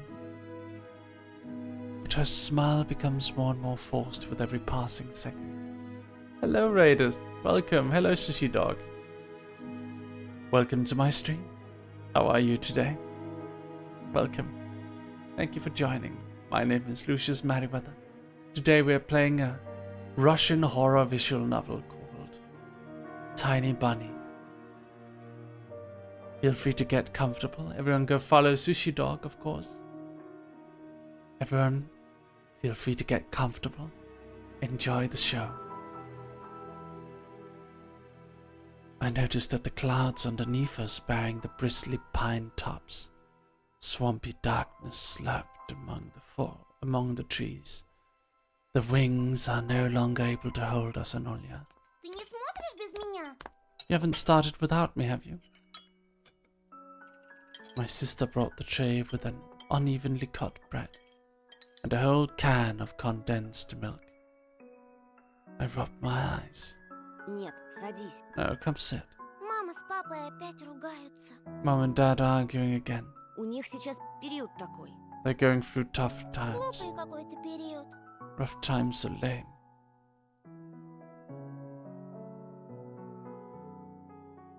Good night, Regina. See you next time. Love you. On the screen, Wendy was hiding Peter Pan's shadow in the dresser. Ollie was entertained by the cartoonish dog Nana. Может, и нам родители собачку купят? Maybe Mom and Dad will buy us a dog too. Ага, как же. Yeah, right. В Небыляндии у меня будет своя собственная собака. И кошка. И попугайчик. I'll have my own dog in the Neverland. And a cat. And a parrot. Ollie smeared a slice of bread with a thick layer of condensed milk and handed it to me. А у тебя все молочные зубы выпали? Have you lost all your baby teeth? Конечно. Obviously. Ollie frowned, deep in thought. У Питера Пэна зубы молочные. Peter Pan has baby teeth. Вдруг со взрослыми зубами тебя не пустят в его страну? What if they won't let you go into this land with adult teeth? Мы что-нибудь обязательно придумаем. We'll think of something. Попросим папу исправить тебе возраст в паспорте. We'll ask Dad to alter your age in the passport. С чего это папа будет документы подделывать? Then why would Dad forge documents? Ollie took a bite from the sandwich and started talking with a mouthful. Будет, He будет. will. Мама говорила, что он так делал. А я подслушала. I heard Mum say that he did that before. Смотри, уши вырастут, как у Дамбо. You'll grow ears as big as Dumbo's. Ollie got worried and touched her ears. I smiled to myself. My little sister was silent now. She just devoured bread, watching the adventures of Peter Pan, Tinker Bell, and James Hook. As if she got sucked into the fairy tale Neverland. To be honest, I also imagined myself there, in a land where no one ever ages, where no one argues over little things, where no one listens to fight, and the sound of broken plates at night. I felt like I was dreaming, with my eyes still open. Then my sister's scream pulled me back to reality. Тоша, скорее, штору задерни! Tosha, shut the curtains fast. Зачем? Why? Никто же на тебя не смотрит. No one's watching you. Уже темно, а когда темнеет, прилетает сова. It's dark. And when it's dark, the owl comes. Я боюсь. I'm scared. I got out of bed, fighting my drowsiness, and closed the curtains. I did my best not to look outside toward the treetops, toward the tiger forest, which seemingly drew closer and closer. Of course, it was just a visual effect from shadows of branches scraping the snow. Тоша, мама думает, что я напридумывала про сову. Tosha, Mom thinks I made the owl up, И папа считает, что раз я маленькая, это значит врушка. and Dad too thinks I'm a liar since I'm small. А сова есть. But the owl exists. Вот честная-пречестная, есть Honestly, она. honestly, it does. Ты же мне веришь, You do believe me, right? что она That it comes every каждую night. ночь прилетает и... And swiftly grabbed Olia's hand and looked into her eyes. I was trying to transfer at least some of my courage and determination. But did I really have those qualities? Fred's out there waiting to tell a story about the weird stuff he found. Yeah, it's Frederick. Я тебе верю, слышишь? Yes, I believe you, alright? Ты только родителям больше не рассказывай про сову. Just don't nag our parents about it У них и anymore. так хлопот по горло, они только рассердятся. They're dealing with a lot, so they'll just get mad at you. Ты мне говори, если что случится. Come and tell me if anything happens. И в окно не смотри. And don't look out the window. Но она хочет, чтобы я смотрела. But it wants me to look. Перехочет. Doesn't matter. Притворись, что ее нет и не было никогда, что она выдумка, как родители говорят. Act like it doesn't exist and never existed. Like it's made up. Just like mom and dad say. Ей ждать надоест, она улетит. It'll get tired of waiting and fly away.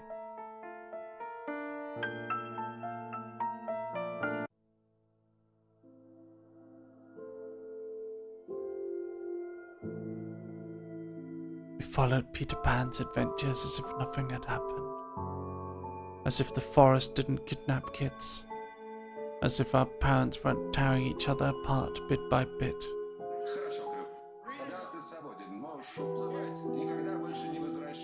Captain Hook was running away from a crocodile. Peter Pan was headed to London on a gilded sailboat. By some miracle, I lasted longer than my little sister. Olya's eyelids had dropped. She started snorting lightly, resting her chin on the side of the bed. I stood up and left Olya's room. I was looking out the window, studying the field, when Mom peeked into my room. Довольно баловства. Enough playing around. Завтра первый день в школе. It's your first day of school tomorrow. Ложись, тебе надо выспаться. Go to bed. You should sleep properly. Не хочешь же ты, чтобы тебя все дразнили Соней? Don't want to be teased for being sleepy, right? Adult thinks everything is so simple. As if sound sleep would ensure my classmates would like me. I covered myself with a blanket up to my neck and listened to the house humming, to something invisible rustling in the corners. My inner voice had a question for me. Do I want to hear that mysterious flute again? Yes or no? Maybe it's just a part of growing up and I can't fully understand my own desires. The forest wailed behind the barrier that was my walls. Some ethereal entity wandered the fields. Branches shook as if calling for me. The wind howled on and on in the night. My thoughts were like annoying flies that entered my head before becoming weak and tangled. I didn't notice how I fell into slumber. It has come after all. The day I feared the most. The first day of a new school term.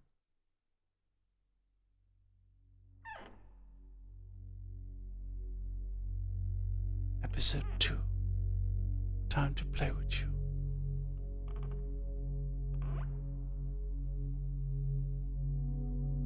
New school, new teachers, and most importantly, new classmates, who I always have trouble connecting with. Like most other kids with glasses, probably.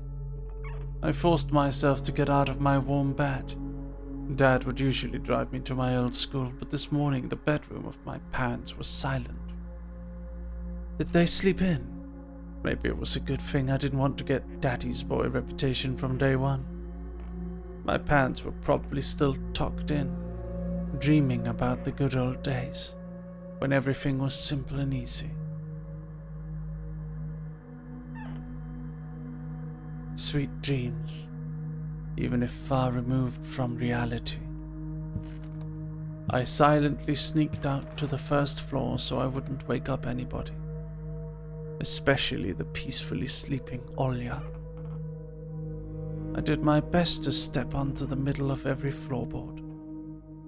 I used to play like this, even in our old apartment. If my soles touched the space between the floorboards, it counted as stepping into lava. The clock was spurring me on with its hands. I need to hurry. Faster. Faster. It was too fast. So I needed to circle the hallway once again. Boiling lava was bursting out of the cracks between the floorboards. I needed to watch my step, to survive at any cost. Hippity-hop like a frog jumping on molehills, like a fearful bunny in a grove full of wolves. I made a sandwich in the kitchen, shoved it down my throat, and drank it down with cold tea. My appetite was as good as if someone being led up the scaffold toward a guillotine. I lowered my gaze and saw that one of my feet was standing on 2 floorboards at the same time. Burnt to a crisp, huh? I moved my foot.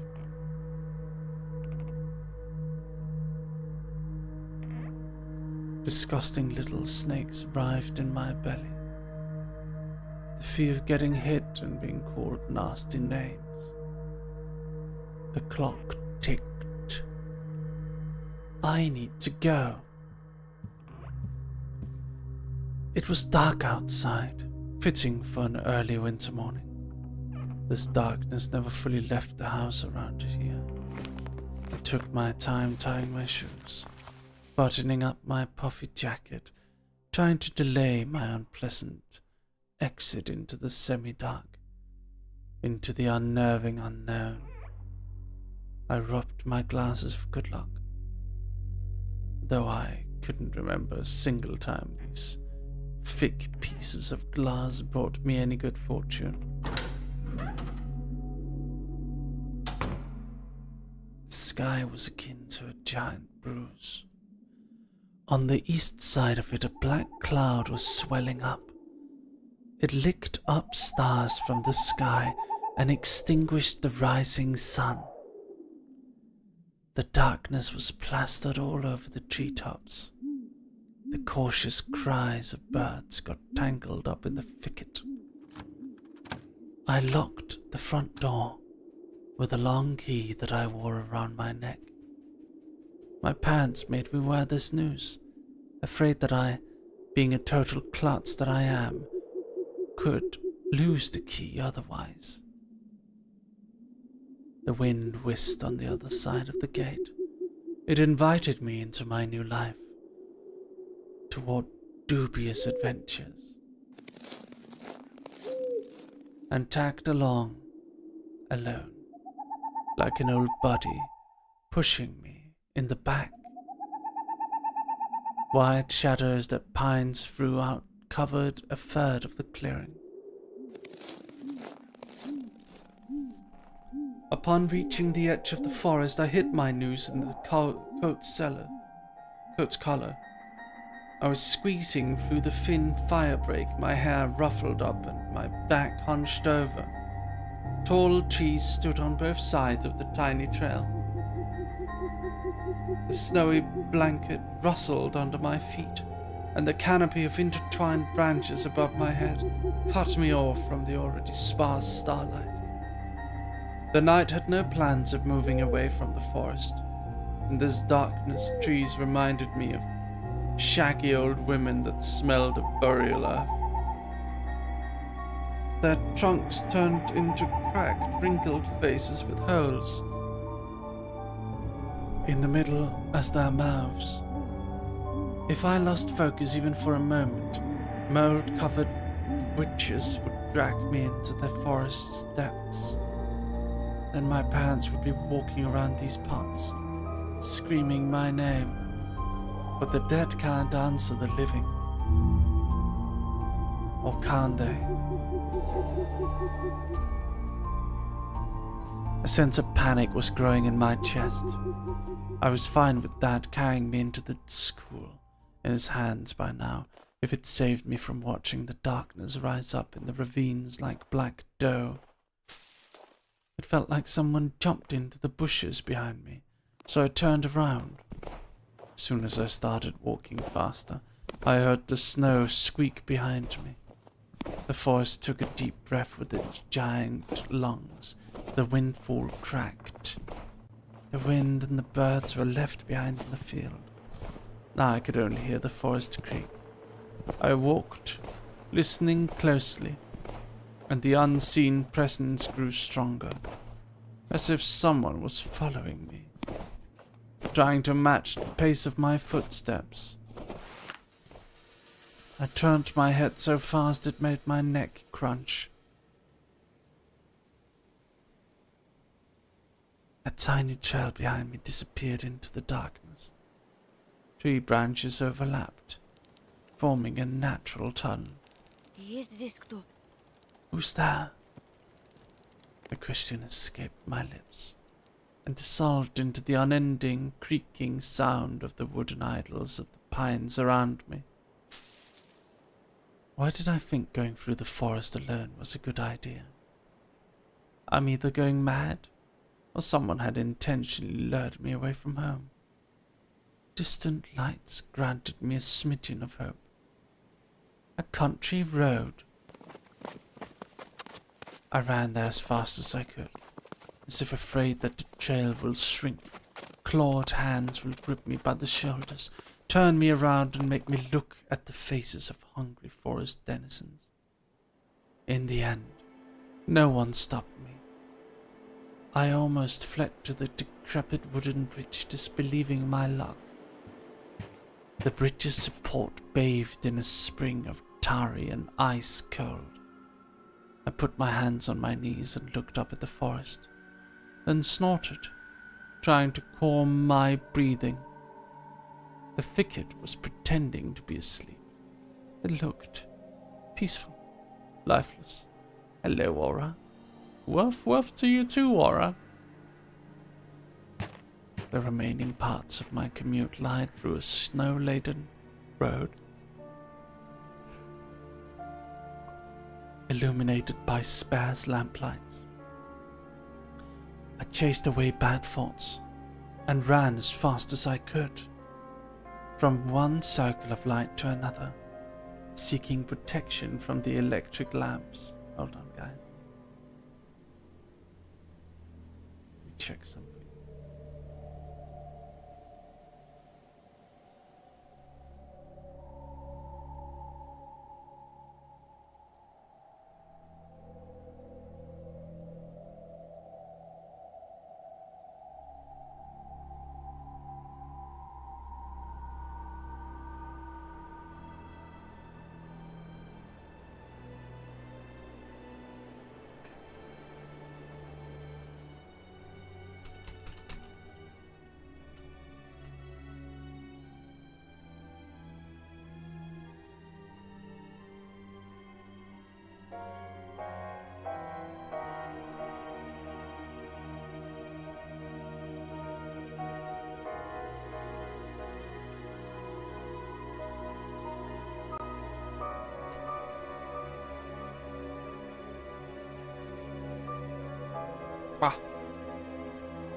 Urban Rally, welcome with Prime Gaming. Thank you. Welcome to the Dog Army. Ladies and gentlemen, how do we greet a new member of the Dog Army? Dogs?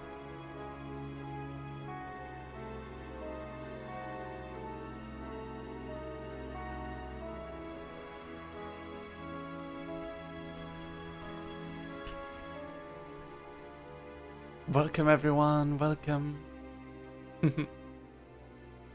Welcome. Not everyone, I meant specifically one individual. Urban Rally, welcome to the Dog Army. Thank you so much for joining. Welcome.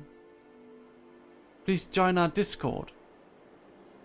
Everyone introduce yourself. Say hello. Just like in that game where you need to be the first to proclaim unprotected. It's just in this case that protection was flimsy at best, with darkness writhing outside its bounds. Then I noticed something remarkably eerie. In a place where light from an inclined lamp couldn't reach, a hairy, crooked shadow came alive. With a guttural roar. It almost felt like its features deterred light, Its unnatural pose instilled fear. My eyes almost popped out of their sockets as I just stood there, blinking, trying to chase away that illusion. But the shadow didn't disappear, and even got closer. My insides were gripped by horror. I stepped back and almost fell into a snow pile. The black silhouette, on the other hand, straightened up and addressed me in a sweet voice. Чего крадешься? Душу мою украсть хочешь? Sneaking around, huh? Trying to steal my soul. Words got stuck in my throat. Who could be talking in such a silky voice here? Between the forest and the dormant village. Чего молчишь, несмышленыш? Will you say something, dummy? Язык вырвали? A cat got your tongue? Слушай, а я тебе еще и нос откушу. Alright, I'll bite off your nose then. Будешь знать, как совать его в чужие дела. That'll teach you not to poke it in places where it doesn't belong. A girl stood before me, judging from the voice and the silhouette. But I couldn't even reprimand myself for getting scared by a girl before noticing a gaping mouth under her hood, with something dangerously shiny inside. I was stunned.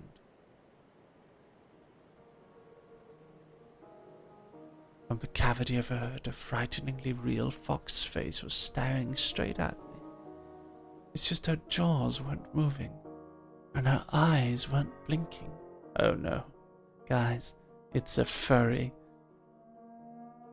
A mask. It's just a girl with a fox mask on. At least I wanted to think that. After a surprise like that, a nervous smile involuntarily crept onto my face. А я It's просто в just школу иду. going А to тут school, ты. and then you... Что я? What about me? Никогда не видел, как лиса собаку кормит. Never seen a fox feed a dog? And indeed, there was a small dog circling the girl's legs. One of the strays that were chasing me yesterday, probably. Извини, я не хотел. Sorry, I didn't mean to. After hearing my voice, the dog whimpered, lowered its ears, and sniffed me out, then started wagging its tail. I guess I still smelled of bologna that I ate for breakfast. I was shifting my gaze back and forth from the dog to the girl. She didn't seem scary anymore. Just weird. Значит, не хотел. Ну-ну. So you didn't mean to, huh? Как тебя зовут? What's your name? Меня Антон, I'm Anton. а тебя? And you? А меня нет. And I'm not. She's weird. Definitely has a couple loose screws. But she has a nice voice. My astonishment just turned me into a mix of happiness and relief. This girl I didn't know was definitely human, if a bit eccentric. I was also a bit angry at myself. This foxy girl was walking through the darkness without a problem, and I shuddered from every little sound. I could just walk away, but this girl had piqued my interest. The next time a police officer asks me about my friends at the new place, I'll tell him I befriended a talking fox. Ты здесь живешь? Do you live around here? В поселке? In the village? The fox giggled and purred. She spun around so hard, the hem of her coat lifted up. Нет, глупый. No, dummy. Лисы не живут в поселках. Foxes don't live in villages. Хочешь сказать, ты живешь в лесу? So you live in the forest then? Из какой норы ты вылез? Have you been living under a rock? Конечно. Лисам среди людей не выжить, It's obvious that foxes can't survive anywhere near humans, пока они лисы. as long as they're foxes. Her jokes were also weird, just like her carnival mask, paper mache with fur glued onto it. A dog reminded us of its existence with a loud bark. I unfastened my backpack. Dad would sometimes throw food in there without my knowledge. Cookies, apples, or even my favorite crab sticks. He called it a gift from the bunny. The stray strolled toward me with the mincing footsteps, with a pleading look in its eyes. The fox did definitely treat it to something, but it was probably still hungry. Зачем ты так вырядилась с утра пораньше? Why are you dressed like this so early in the morning? На утренник идешь? Going to a costume party? The girl shrugged, throwing silvery snowflakes off her nose. And her human form along with them, turning into a genuine beast. A real fox. Agile, cunning, dangerous. A moment of hesitation and you'll be ripped to shreds. She'll tear you up and gulp you down without breaking a sweat. I couldn't help but just stand there as a stump until I heard her calm, melodic laughter hidden underneath the beastly mask. Видел бы ты свою маску, сладенький. I wish you could have seen your own mask, sweetie. Sweet. Did she say sweetie? I got embarrassed, went right up to my hair roots. We'd seen a fox in a zoo once when we went there with Dad, but it had patchy fur, was grey and skinny. But this girl was of a fiery colour and furry, just like in fairy tales. I was still rummaging through my backpack. My fingers that were searching for the dog's treats stumbled upon some soft, crumpled object. Ничего, You'll see. скоро проснутся настоящие звери. The real beasts will wake up soon.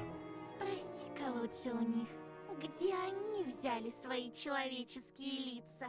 You should ask them where they got their human faces.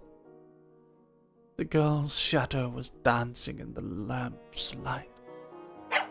The dog yapped in agreement. I freaked out and dropped my finding in the snow without getting a proper chance to examine it. Cold wind instantly covered the hole it created with snow. The dog rushed to dig it out, wanting to get its treat, and the fox just snorted. I was so embarrassed I wanted to sink through the snow. It was still dark outside of the electric circle. On the contrary, the darkness seemed even more thick. All the neighboring houses were sleeping deeply in its inkiness. I did my best to continue the conversation with the weird girl I didn't know. Так ты в школу идешь? So, are you going to school? Ах, ну какой же дурачок! Oh my. You are a real dummy. Так ничего и не понял. Don't you get it? Well, I was trying to be friendly, but you can't stop mocking me. Calling me a dummy and all. Ah, we have a new chatter. I didn't know this novel is popular outside of Russia. Wow. Are you from Russia, Karma? I love Russia. Such beautiful culture. I really am a fan of Russia, you know. Russian history is beautiful and dark. Really, you are. It's very nice to meet you. My name is Mary. I'm from Denmark. Denmark has had a long history of relations with Russia. Your latest Tsarina was a Dane, like me. She was from Denmark.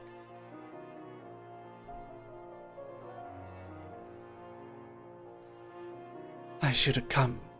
I should have just moved along without paying any attention to this weirdo and her stupid dog. А ты чего обзываешься? Why are you so mean? Не хочешь отвечать, и пожалуйста. Don't answer if you don't want to. Никто не требует. It's not like I care.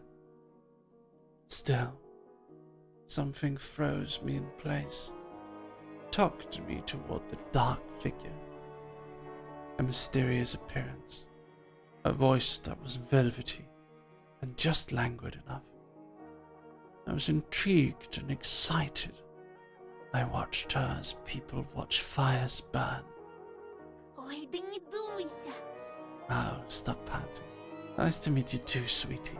And you too, Chad. Ah. Well, aren't you friendly, Karma? Oh, stop pouting. Гляди-ка лучше. Look here. Ты нравишься Жульке. Yulka took a liking to you. The dog was digging through snow with sharp movements, snoring loudly.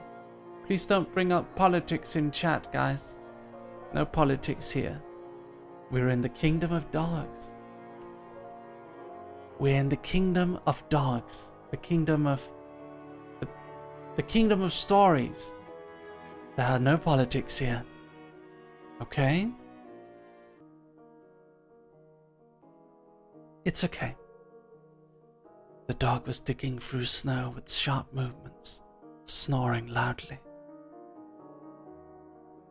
The fox turned around and looked at the windows of a nearby house and its timbered front through the white mist. The tip of her fake nose was shining under the lamp's light. И не только ей. And maybe someone else too. I went red again, like a boiled crayfish this time. No, no, no, Karma, you did nothing wrong.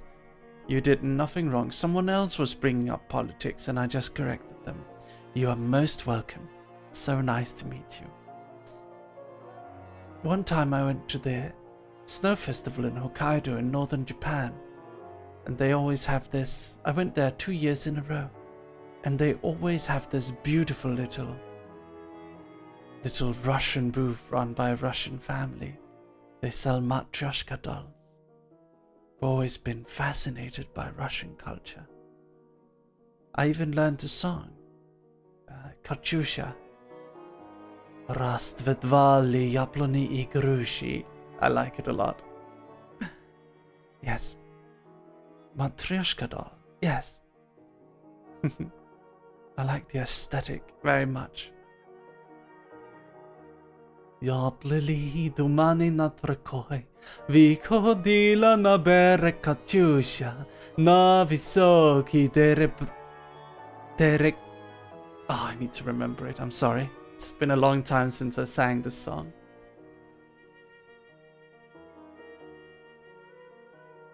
I hope that the semi-dark word. You just sang this so good. Oh, really? Thank you, darling. I appreciate it. Thank you. I hope that the semi-dark... Ah, thank you, Dog Army. Berek na krutoi, that's the one. Berek na krutoi. Thank you, everyone. Thank you. Peshni zavodila. Yes. I hope that the semi-dark would be able to hide my embarrassment from the girl. I cleared my throat before asking. А кому еще я нравлюсь? And who's that person? I waited, counting my heartbeat. The fox didn't reply. A sly stare was scanning the frosty parts of someone's window. She was reading them, like a glass book. I wondered what she can see in those winter paintings. The stray stopped rummaging through the snow. It ran to me, holding my object in her jaws. A mitten. Could it be the one I found in the forest? What is it doing here?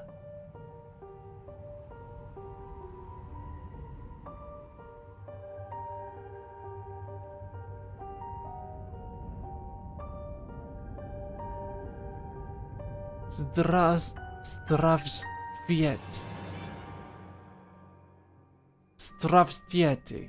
Is that correct? When I looked closer, I realized it was just my mitten. Maybe Mum stuffed it in there when I was asleep.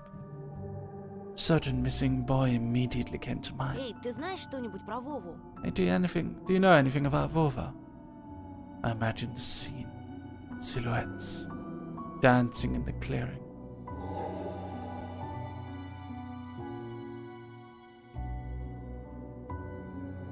Zdravstvuyte. That was good. Thank you. Thank you. The dance on the night when Vova had disappeared. A boy who, when found, can provide a big reward and maybe save my family. I remembered my birthday when our parents promised to take me and Olya to Disneyland in Paris. But instead of a long-anticipated gift, they gave me a simple brick game console. Visibly embarrassed, I was crying my eyes out back then, demanding to take me to the promised amusement park. That was the first time when Mom and Dad had a big fight. My greediness shattered their relationship. If only I could fix everything, gather everybody I love, and take them to Disneyland. В ночь, когда пропал Вова, я, кажется, видел, как кто-то похожий на тебя плясал под моим окном. On the night Vova disappeared, I think I saw someone like you dancing under my window. Couldn't be true, but I felt like her mask became even more sly. The fox was sniffing me out. А что, ты тогда испугался? Oh, that got you worried? За себя или кого-то еще? For yourself or someone else? Olya, as soon as I thought about my sister, my chest tightened and cold sweat streamed down my spine. Ну так слушай меня внимательно, мальчик по имени Антон. Well then, listen closely, a boy named Anton. Это большой и страшный лес. This is a big and scary forest. The fox girl stepped forward, menacingly. И я не единственный его обитатель. And I'm not its only tenant. Другие звери уже знают о тебе. The other beasts already know about you. Берегись нас. Этой ночью мы Beware. опять придем. We'll come again tonight. I shouldn't have talked to this evil in child form, I thought, panicking. Пока ты со своей семьей будешь спать, подкрадемся близко-близко. When you and your parents will be fast asleep, we'll sneak in really close and dance. Макарену! Macarena. Чё? Huh? Эй, Макарена! Hey, Macarena.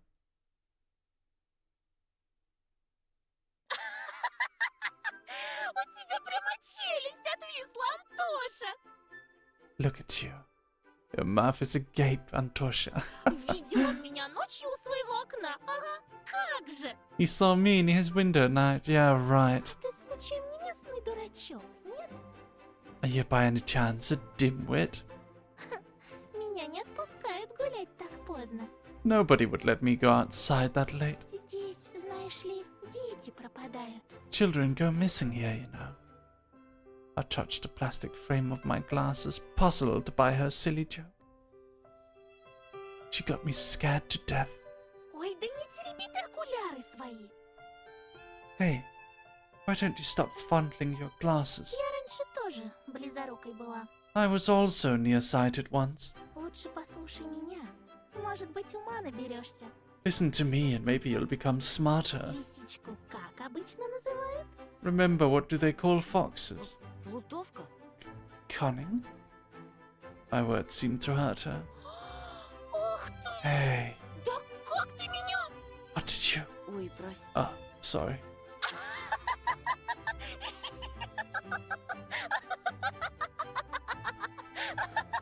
Her laughter was akin to the jingle of a pair of silver bells. Да шучу я! Just pulling your leg. Конечно, плутовкой. Of course we're cunning. Если ты ловкий и смелый, не боишься с плутовкой водиться, я, так и быть, помогу разыскать этого Вову.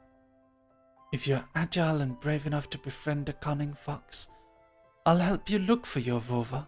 Ты же неспроста его ищешь. There's a reason why you're doing it, right? I shrugged in reply. Her insight was alarming. Знаю, почему дети повадились соваться в наш лес. I know why children have been swarming our forest recently. Lutovka.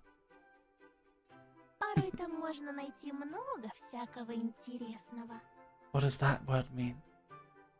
Sometimes you can find a lot of interesting stuff there.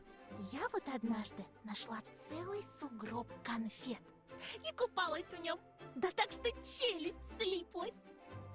One day I saw a huge pile of candy once, and I swam in it until my jaws cramped. A pile of candy. Oh, it means cunning. We have a lot of Russians in chat today. Hello. Let me see if I can say something in Russian.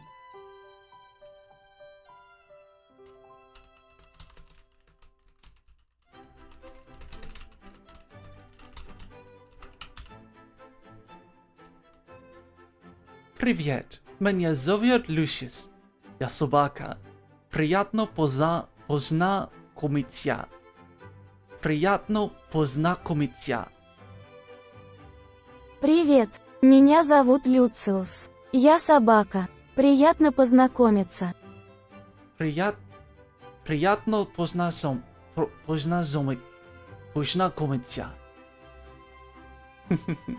Thank you. Thank you very much. Aw, thank you, darlings. I appreciate that. I couldn't deduce whether she believed in what she was saying from the tone of her voice. You guys are so sweet. Thank you. How do I say thank you in Russian? Let me see. Спасибо. Спасибо. Спасибо. Спасибо. I showed her another smile. Fake one this time. Посмотрите-ка, какой недоверчивый. Boo, so worried. Ну-ну, а что ты на это скажешь? Wow. What'll you say to this then? Wow, so many Russians. Hello. Привет. Hello. Nice to meet you all. I appreciate you coming. That makes me very happy. Aww. Hello. Do you guys want a name for yourselves? So, in the dog army, different dogs who come from different countries have different names. So we have our Australian dogs, they're called dingo dogs, because Australians have these dingo things. And Chinese dogs are called panda dogs. What do you guys want to be called? Is there a special Russian breed of dog you guys want to be? Since we're the dog army. What do you call Turkish dogs? Kangal. I'm sorry, I can't read that. Bozoy dogs? Oh. Shinoki. Oh. Shinoki. Shinoshki or Shinoki? Shinochki. Shinoshki?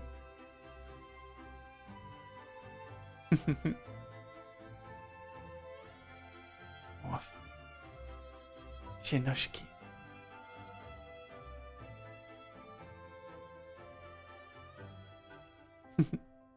Okay, Shinoshki dogs. Everyone say hi to the Shinoshki dogs. This is so lovely. I'm so happy when new people come and see me. We're gonna play Tiny Bunny every Monday until Halloween. We're gonna finish all of the story. So, if you guys want to put it in your calendars, I'll be playing every Monday at this time. Woof. Shinoshki means puppies in Russian. No, that's lovely. Very nice. Thank you for coming here, Shinoshki. Thank you. She held out her hand in a furry mitten. There was an assortment of sweets in her palm. In the city where I used to live, sweets like these were sold at markets or in kiosks. I saw my favorite bubblegum in a vivid wrapper among the tasty treasure. A familiar name was on it. Turbo. A triangular fox face poked her nose toward me. Угощайся. Take some. У меня их полные карманы. My pockets are full of these. Take. I accepted the treat, and catching a whiff of the girl's smell, fur, fireworks, and citrus. The smell of holidays. My fingers tingled while I was unwrapping the gum. Peachy aroma entered my nostrils. And something else. Something unfamiliar, but pleasant. The fruity cube entered into my mouth. I started moving my molars, chewing the gum. It tasted like your usual Turkish gum. Only my tongue went a bit numb.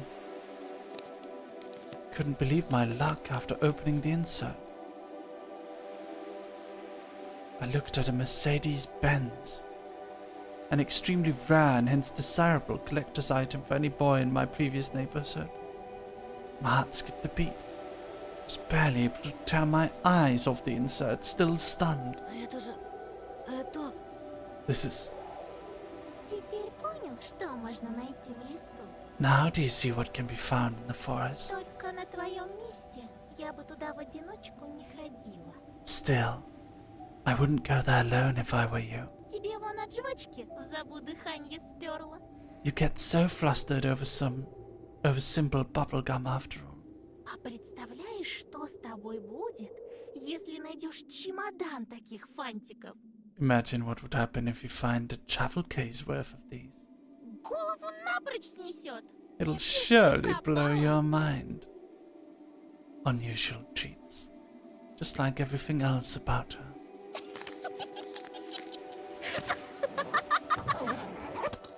I carefully hid the insert in my bag, as if I was putting a rare butterfly in a can. The fox giggled. This is not how things are supposed to go on a Monday morning. Who are you? I refrained from asking that question.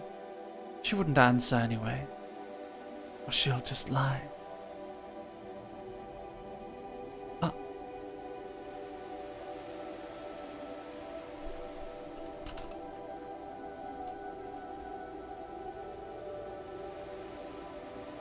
I really wanted to see what was behind her mask.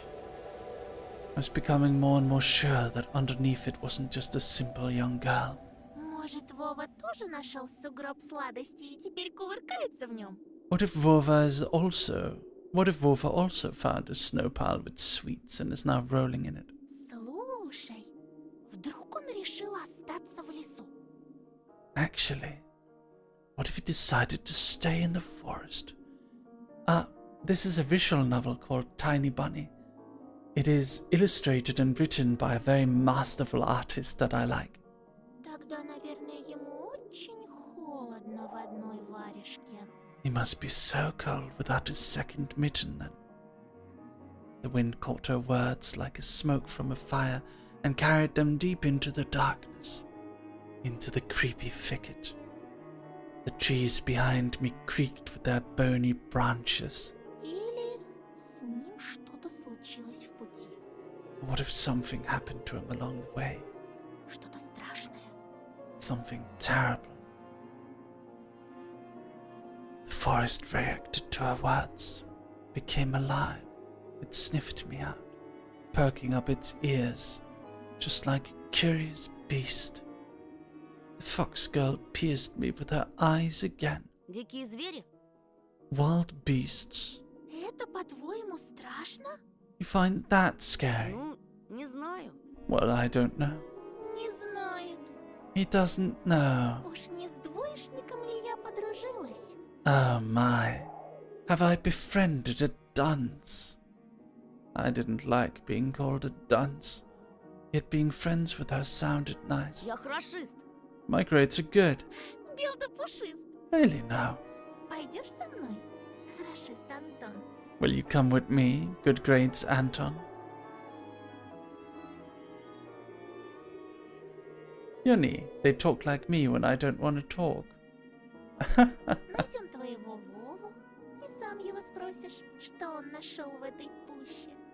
We'll find your Vova, and you'll be able to ask him what he found deep in the forest. Ведь пока мы вместе, никто тебя в лесу не тронет. As long as you're with me, Nothing can hurt you in the forest. Вот увидишь. You'll see. Worms of worry writhed in my belly. Better run, whispered my Я mind. тебе не верю. I don't believe you. Ты думаешь, я врунья? Do you take me for a liar? Ты, пожалуйста. Мне никогда никто не верит. Whatever, you're just like everybody else. The girl sounded hurt, although I didn't know if she was genuine about it. Everyone go follow Uni, by the way. She's got her she has got her debut soon, and maybe there's a lore video written by a certain dog. To all of you who are joining newly today, I'm a writer. I write comics on Webtoon. I've written a lot of comics, and I'm kind of the Western VTuber community's biggest writer. I can call myself that, right? I am the biggest writer in all of the Western VTubing community. I have written lore videos for Hololive, Vshoujo, and Nidi-Sanju. It's a pleasure to meet you all. You can also go watch my own lore videos on my YouTube channel. She turned around, as if she had immediately lost all interest in me. The gum felt bitter now. I remembered my dad's favorite saying, "Wear your manners, son." Indeed, this fox was kind to me. Не обижайся, пожалуйста. Please don't get mad. Лисы бывают и добрыми. Foxes can also be nice, Ну, как в сказках. like in fairy tales. Мне бы только понять, что ты за лиса. Wait, Nidi-Sanju too, yes. I wrote the lore for Doppio Drop Scythe, Zion Lancer, and also Kyo Kaneko. Yes, Kicho. For Hololive, I wrote the lore for Pavolia Rainy and for Mori Calliope. For Vshoujo, I wrote for pretty much every member except 2 of them. Yes. The girl giggled, hiding the nose of her mask in her hands. Oh, hold on, guys.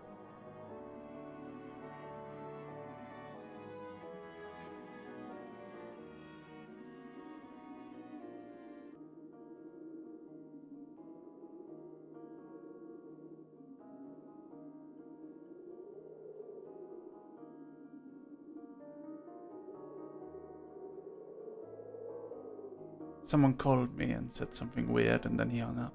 So weird. The girl giggled, hiding the nose of her mask in her hands. Тогда пойдем со мной в лес, и ты все обо мне узнаешь. And follow me into the forest, and you'll get to know me. Но не сейчас, а когда рассветет. А то тебя, бедного, всего аж потряхивает. But not right now when it gets bright. I mean, your whole body's shaking, you poor thing. Того и гляди, кондрашка хватит. I don't want you to get a stroke. Ай да, провожу тебя до школы. Hey, let me accompany you to school. After hearing this, the dog barked in agreement and stopped messing with the mitten. I leaned in, trying to grab the piece of handwear that almost ran away from me. Mary did a great job with the Nidi-Sanju members' lore videos. Thank you, Kai. Ну, если тебе по пути... Well, if we're going in the same direction. We went toward the school and the lost dawn. Here and there, the lights came on in the windows of houses we passed, as if their inhabitants were sending us warning signs. Silhouettes lurked behind curtains. Dogs let out occasional barks. Spirals of grey smoke rose from chimneys. TVs bustled and dishes clanged in kitchens. We watched the village slowly rise from its slumber, while carefully treading the snowy, wheeled trails. I walked in the left one, and she took the right one. The dog was following right behind us. I expected the fox to bring up something weird again, but she stayed silent all the way to the school, as if playing with me, some game only she was privy to. She would only giggle from time to time when the dog sneezed from the snowflakes that fell on its nose. I was the first to break the silence. Так как тебя зовут? So what's your name? Ну, конечно. Here it comes. Имена, имена, имена. Names, names, names. Людям непременно надо вешать ярлыки на все подряд. You people always need to put labels on everything. Ну и как бы ты назвал такую лису, как я? What name would you give to a fox like me? Даже не знаю. I don't know, Но я читал про лису по имени Алиса. but I've read about Elisa the А fox. что? You know what? Я не против. I don't mind. Пусть будет Алиса. I'll be Elisa. I couldn't understand if she was joking or not. I turned around as if looking for an answer from the dark skies devoid of dawn. My silent questions were left unanswered. The school's outline was already in our sights. A giant brick box stuck in endless night. Lights in its windows didn't bode well for me. The warden trees were guarding the schoolyard. Screams, childish laughter, and someone's whistling tore up the silence. I went here with my mum when we just moved, and the place looked cozy at the time. Empty corridors and smell of polished, puffy snow outside. The second time I came alone to get the books, and just kept on imagining my peers rolling down the railings, grade schoolers running to the library, and teachers marching down the corridors with the air of self-importance around them. In Russian, fox sounds like Lisa, and her name is Elisa. It's like a popular expression in Russia. Ah, I see. Thank you for the insight, Karma. High schoolers were smoking at the entrance, in track pants and wool caps perched on their foreheads. Their appearance destroyed the last hopes for a cozy school. Their stingy eyes and the teeth yellow from nicotine, their smirks, all of it had the same gloomy effect as the cloudy winter morning. Absorbed by my thoughts, I completely forgot about my companion.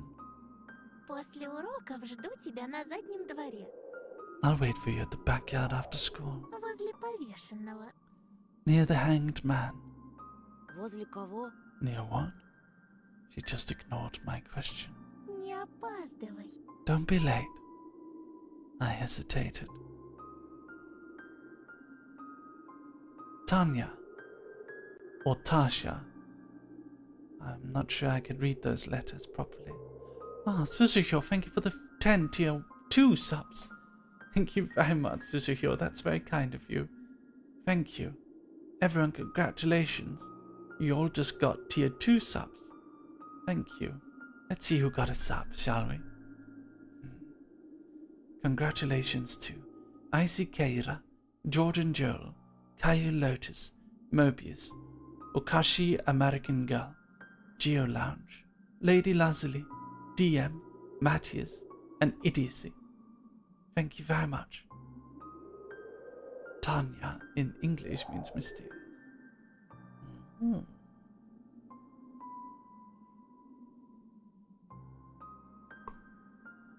Blowing hot and cold again. Mom always said that when I would have trouble choosing between two options. Thinking about Mom helped me reply. Я после школы сразу домой. I'm going straight home after school. Эх, Антоша, Антоша, это я тебя так просто отпустила. Well, Antosha, I'm going to let you off the hook. Другие же незаметно подкрадутся со своими улыбочками и вцепятся. The others Клещами will не creep up оторвешь. to you with their smiles and sink their teeth into you. Won't be able to shake them off as easily. Попомни мои слова. You read it like a Russian name. Tanya. Tanya. Ah. I like Russian names. One of my favorites is Ekaterina. That's a favorite of mine. I like it. It sounds royal. Yes. Remember my words. Fox opened her mouth in a wide yawn. What kind of tricks is this? Someone running in the distance, yelled out my name. I instinctively turned around. A huge snowball whisked past my shoulder and hit the dog. Tiana Howard Lovelace. Huh? Hello, Mary. It's nice to meet you. Been following you a day ago. And hello, chat. Nice to meet you. People here call me Bless. Nice to meet you, Bless. Sonia Syke. Yeah, like Katarina the Great. Queen Katarina. Ah. I see. They hit the dog. It whimpered and ran towards the sprung. The darkness devoured it. The fox girl was also nowhere to be seen. She dissolved into frosty air. Or was she hiding in my shadow? I gulped. Taylor du dansk? Ja, taler dansk. Bingo day. Got a murder. And swallowed the gum. Unlucky. After taking a deep breath, I went toward the school. Toward the cutlets in the dough. Toward the light raining down on the snow.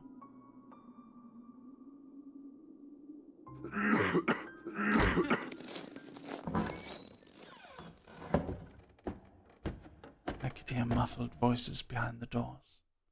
Saw blinking lamps. Darkness creeped along the windows, and it felt like the school was drifting in open space, like a lonely lost spaceship. After going up to the second floor, I noticed a crowd around the notice board. Everyone was taking part in a lively discussion. I moved closer and took a look at something everyone was interested in through a wall of backpacks. There was a piece of paper with something printed on it, glued to the left of the notice board.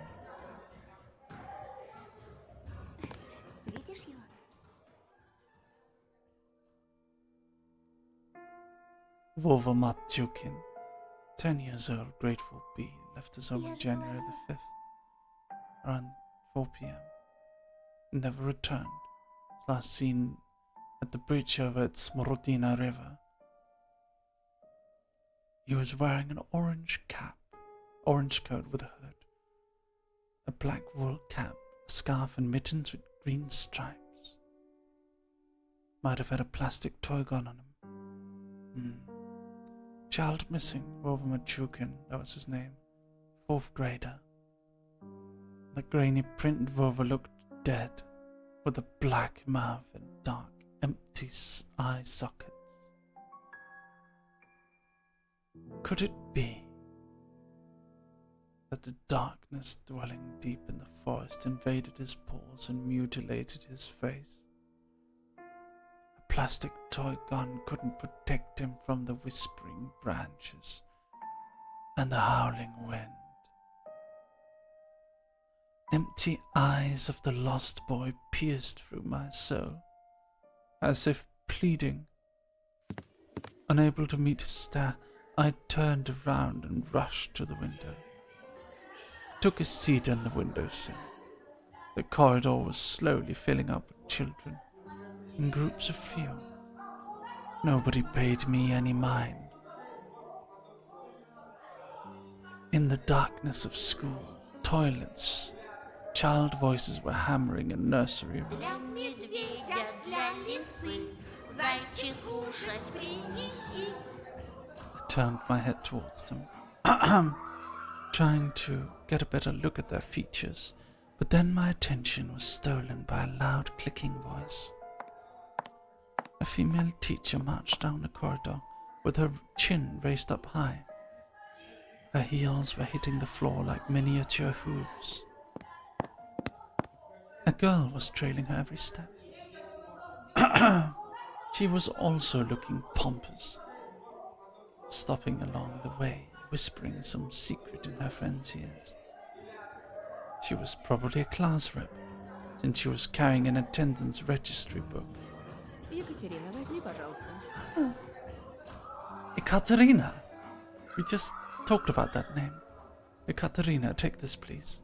The teacher opened the classroom door and the crowd of children swarmed in, screaming and pushing. Out of all of them, a tall, red-headed fat boy caught my attention. His face was full of blisters. He looked like the inside of a pomegranate. Katja, oh. A bad feeling risen up the hair on the back of my head. I've seen boys like him before. Unsettled eyes, cackling laughter.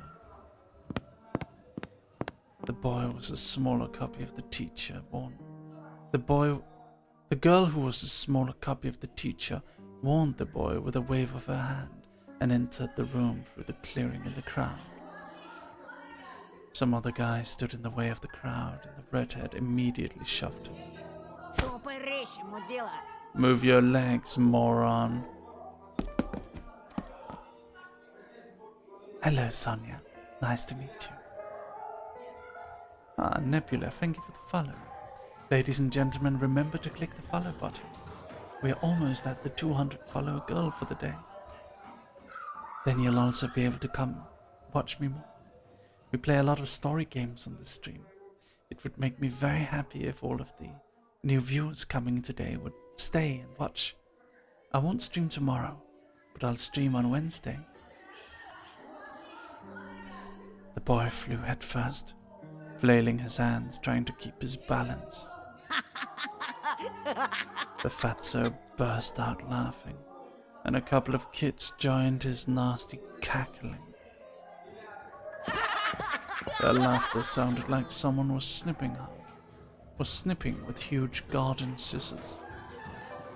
Oh, I am streaming tomorrow morning, that's true.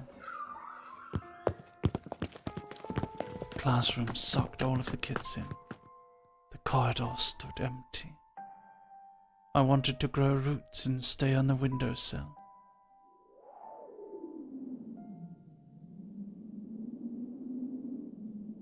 Just a handful of lampposts outside were battling the darkness, writhing like fluorescent fish in the black ocean.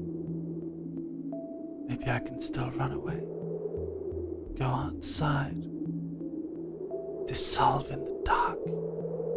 I imagined myself running through the snow, how it squeaks under my boots, and how I'm becoming lighter and lighter with every step. The ringer's chill blew that illusion away. I tore myself from the window with great effort, then took a couple of deep breaths, trying to at least calm my mad pulse, and entered the classroom.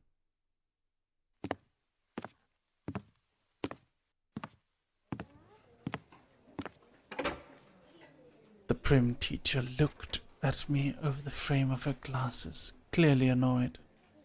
Я новенький. I'm the transfer student. Мне вот сказали к вам подойти. I was told to come here. The snowy forest trail was winding in front of my eyes. The pine rustled, but it didn't sound predatory anymore. She buried herself in the register book and flicked through the pages. А фамилия-то как? Your last name? Петров. Petrov. Громче говори. Oh, what are you mumbling over there? Чего мямлишь? Say it clearly. Петров. Petrov. Нет такого. You're not on the list. She measured me with a long and heavy stare, as if trying to see if I was lying. I wanted to sink through the floor. Hazy faces observed all of that from the left. The classroom breathed and snorted in unison, like an organism, like a dangerous beast. Ты не ошибся? Are you sure? Нет такого в списке. I don't have you in my register. My knees chose the worst time to start shaking, and I felt dizzy.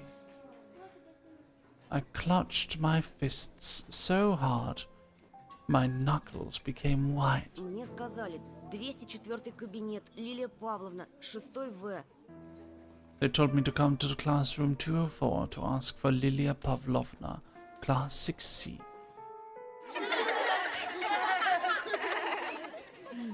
Apparently everyone in the classroom.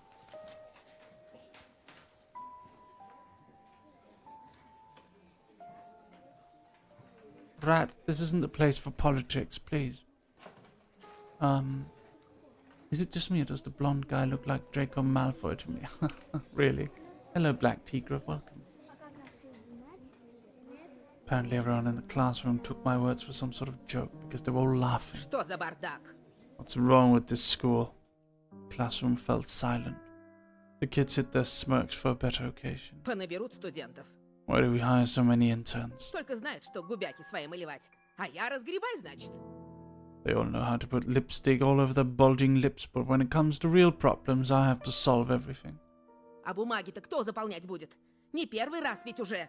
How did they send you out here without any proper paperwork? Ugh. We've had this same thing happen so many times already. Подожди здесь. Wait here. Сейчас. I'll be back. Сейчас я им устрою. After I have a little chat with them. The teacher flew past me, mumbling something to herself in righteous anger, and I was left standing in the center of the classroom, like a convict in front of a firing squad. I lowered my gaze, feeling the mocking stares from all the classroom directed at me. They prickled my skin, danced on it like laser sights. Once again I imagined running far away from this place, fighting the clawing wind, soaring high above the pines in one long jump, with the wind in my back as my only companion. The eyes of my future classmates were asking, is nearby. Is he one of us? Or an outsider? Somebody whispered something and stifled laughter rolled through the classroom. Wipe the board. It was easy to guess who was the main prankster here. Hey, Four Eyes. Are you not only blind but also deaf? I said, wipe the board. My knees weren't only the shaking part of my body anymore. I was trembling from head to toe, and I prayed for the teacher to come back sooner. My prayers were answered by the powers that be. Ну что мне с тобой делать-то? What should I do with you now? Куда сажать, а? Where will you sit? Давай-ка сядь, наверное, с Семеном. You can sit with Semyon, I guess. Он все равно один. He's alone anyway. Еще чего? No way. The fatso put his backpack on the seat beside him in defiance, scratched his belly and smirked. Ты опять за старое? Are you back to your old tricks? Снова бабушку в школу вызывать? Should I call your grandma here again? The classroom went silent. А чё она мне сделает? And what's she gonna do?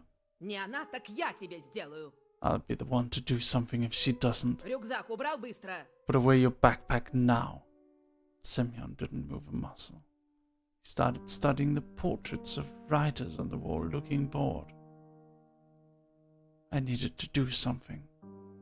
To resolve this somehow. To save myself. I cleared my throat and continued in a stifled voice that sounded nothing like me. Я могу за последнюю парту сесть. I can sit in the last row. Там, кажется, свободно. I think there's a free seat. Thank you for the 100 bits, primordial goddess Nyx. Hey Mary, I just wanted to say thank you. To thank you, Stormy just got the Mary posters and stuff. I sent them as they seem very happy. Thank you, Nyx.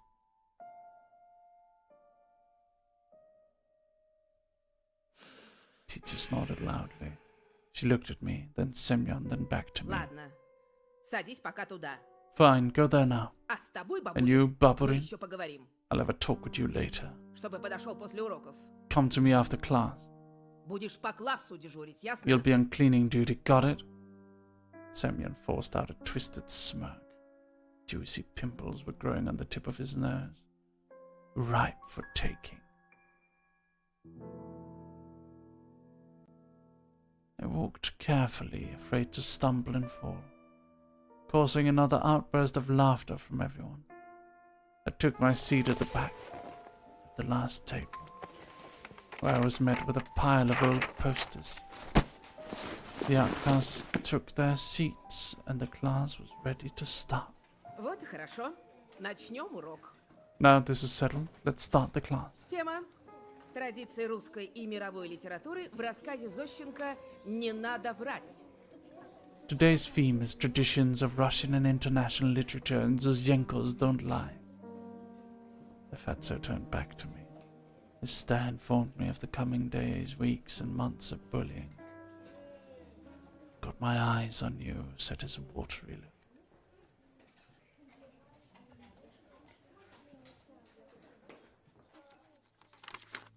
After just a couple of periods, I had already noticed a huge yellow spit stain in my notebook. Ugh! Then at the cafeteria, the Semyon accidentally spilled a glass of compote on me. And then he flailed his hands around after exiting the toilet so some of the liquid on his hands would get on me. Just before the final period for today, Semyon pushed me into a buzzing crowd of girls from my class. They made way, cursing, but I couldn't get hold of my balance and ended up ramming into my face into the girl I took for the class rep before, right into her chest. Ow! I immediately stepped back, dying from embarrassment. Прости, ты в порядке? I'm sorry, are you alright? Then she suddenly put her hands on her hips. Нет, ну вы посмотрите на него. Will you look at him? Облапал меня прямо у всех Groping на me in глазах. front of everyone. Я сейчас все маме расскажу. I'll tell my mom. Тебя из школы выгонят, извращенец. They'll expel you, pervert. There was some sort of sadistic pleasure in her eyes, as if she was a child who was about to put a lit-up match to the chafer beetle. Я нечаянно, меня толкнули. I didn't mean to, he pushed me. Все видели. Слепых среди нас нет. We all saw that, you know. No blind among us. She stared at my glasses while showing me a creepy smile. Started to fume on the inside, but Semyon's laughter cooled my head. Толкнули? Чё, правда? I pushed you. You sure? He swaggered up to me, enveloping me in the smell of sunflower seeds and rotting teeth, and then pushed me to the ground. Вот так, да? И Like чё this, ты huh? сделаешь? What you gonna do now? The bully towered over me as if saying, come on, hit me. Let me see you try.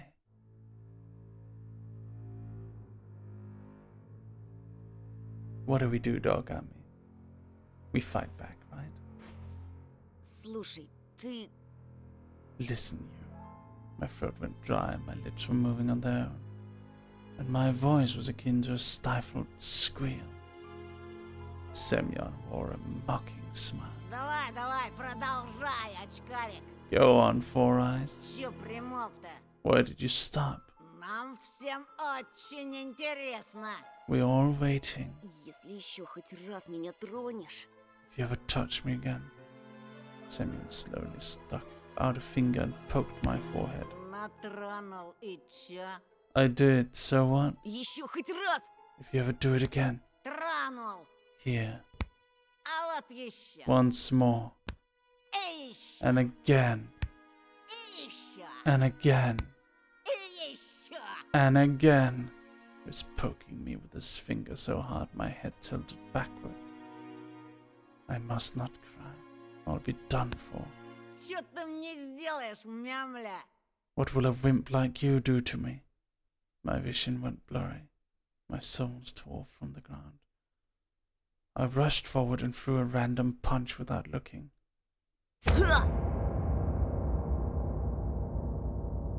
What I saw when I opened my eyes was beautiful and horrifying at the same time.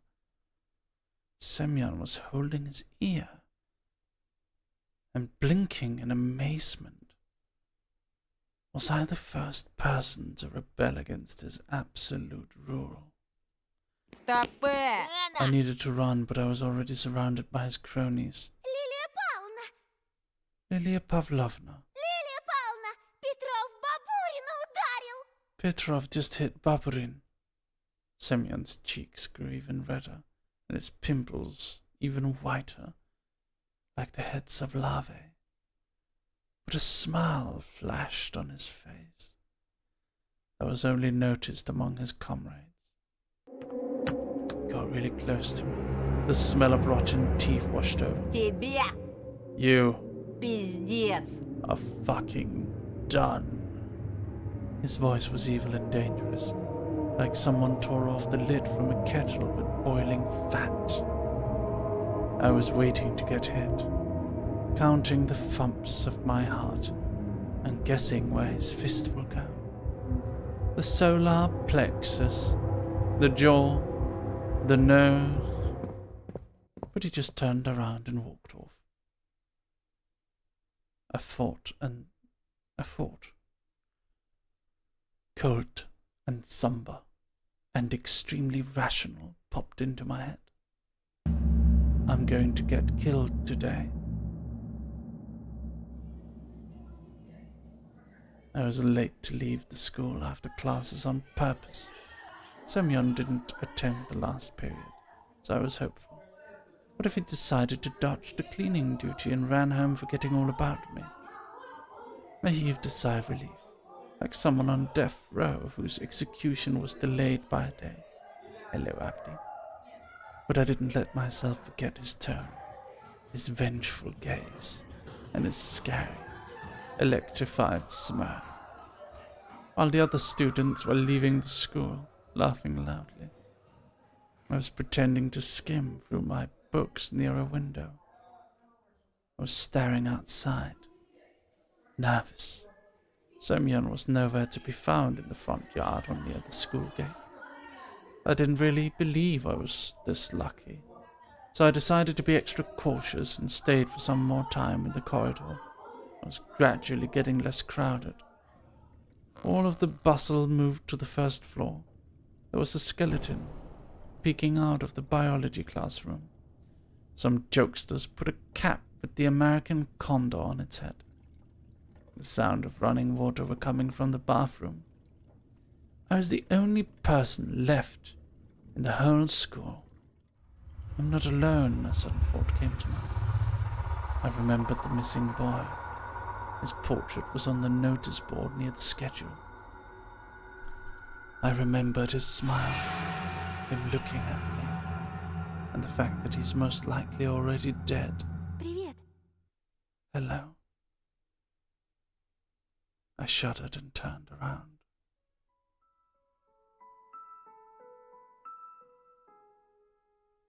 At first, my eyes stumbled upon the black violin case.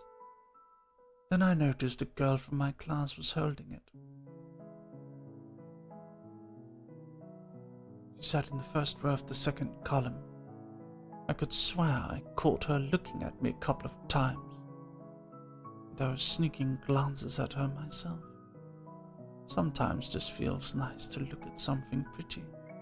The spring, the sky, or a girl that's not in the crowd that laughs at Semyon's jokes. And she wasn't whispering the dirty laundry of other people to Katja. She spent all the breaks just like me, standing in the classroom, or looking in the window, or drawing something in her green notebook. Здравствуй. Hello. I turned red and pretended I was studying the pattern on the wooden floor. Круто ты ему врезал. It was cool the way you hit him. Это вышло случайно. It was just an accident. Almost. I started shoving books into my backpacks to at least put something in my hands. Вроде Семен раньше таким не был. Semyon wasn't like that before. Он к нам недавно перевелся. He also transferred here just recently. Бабушка мне его по секрету сказала, что он словно взбесился. His grandma told me that it almost felt like he went mad. Семена даже старшеклассники побаиваются. Even the Представляешь? upperclassmen fear Semyon, did you know? А ты вот молодец. But you're different. Не струсил. You're brave. Угу. I mumbled in reply. Yeah, right. Me, brave. A hero that's been standing around in the hallway to avoid a beating. The girl looked at me with her clear, attentive eyes. А ты за рекой живешь? Do you live over the river? В том деревянном доме? In that wooden house? Ну да. Yeah. Там, наверное, страшно. Must be scary living there. Да еще через лес идти. And you also have to cross the forest. Я бы так не смогла. I wouldn't be able to do that. I shivered at the mention of the forest. I thought of intertwining branches, of a snake-like trail, of endless darkness that spread like mold among the crooked trees. So I straight up lied. Да не так уж там и страшно. It's not that scary. А что тебя так пугает? What's so scary about it for you? She smiled after a brief pause, as if brushing off a daydream. Да так. Ничего. Well, actually, never mind. Меня, кстати, Полина зовут. My name is Paulina, by the way. А меня Антон. I'm Anton. Ну, это я знаю. I already know that. Слушай, Антон. Hey, Anton. She stumbled as if trying to decide whether she could continue. А что ты делаешь после школы? What are you doing after school? My chest felt prickly after her innocent question, yet somehow felt rather pleasant. Ничего такого. Nothing much. I stumbled and didn't finish my sentence.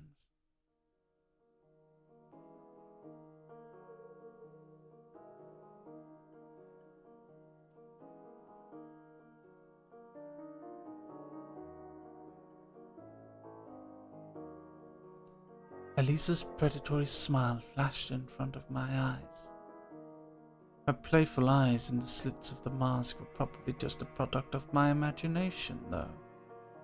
What if that fox girl is waiting for me after school? Or was it another another of her weird jokes? I wonder if she's hiding a big red tail under her coat. I suddenly got covered with beads of sweat, like after a PE class.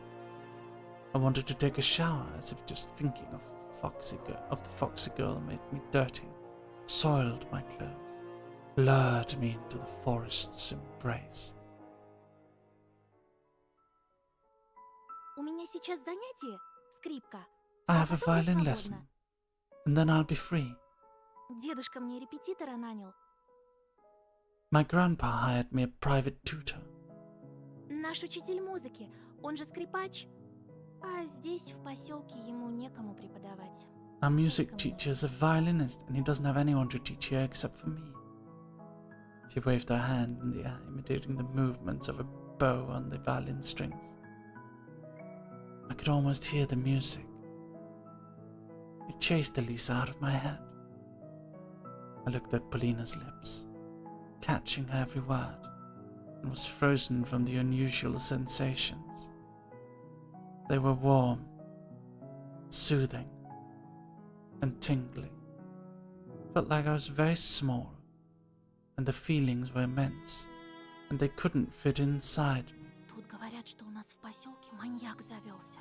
They say there's a serial killer on the loose in the village. Раньше со школы меня всегда дедушка забирал, но в последнее время ему не здоровится. Normally Grandpa would escort me from school, but he's been sick lately. I snuck a glance at Vova's photo. His eye wells were studying me. His lips were wearing black lipstick, just like the portrait on a gravestone. Ты не подумай, я не трусишка, просто... I mean, I'm not a coward, it's just... Просто мне кажется, что с тобой будет безопаснее. I think I'll be safer together with you. Антон, ты сможешь проводить меня до дома? Will you go home with me, Anton? There it was. Finally. Everything that I read about in the rich books. Everything that I dreamt about was seeping into my life. A mysterious crime, a beautiful stranger, and a heroic duel. A duel Thinking of Semyon instantly sobered me up, returned me back to earth, and it started shaking under my feet like a deck of a ship. If only I could rise to the occasion in front of Polina, because no matter how brave I was trying to act, it was obvious for both of us that I wouldn't be able to stand a chance against a big guy like that. And him knocking me out probably won't even be the worst of it.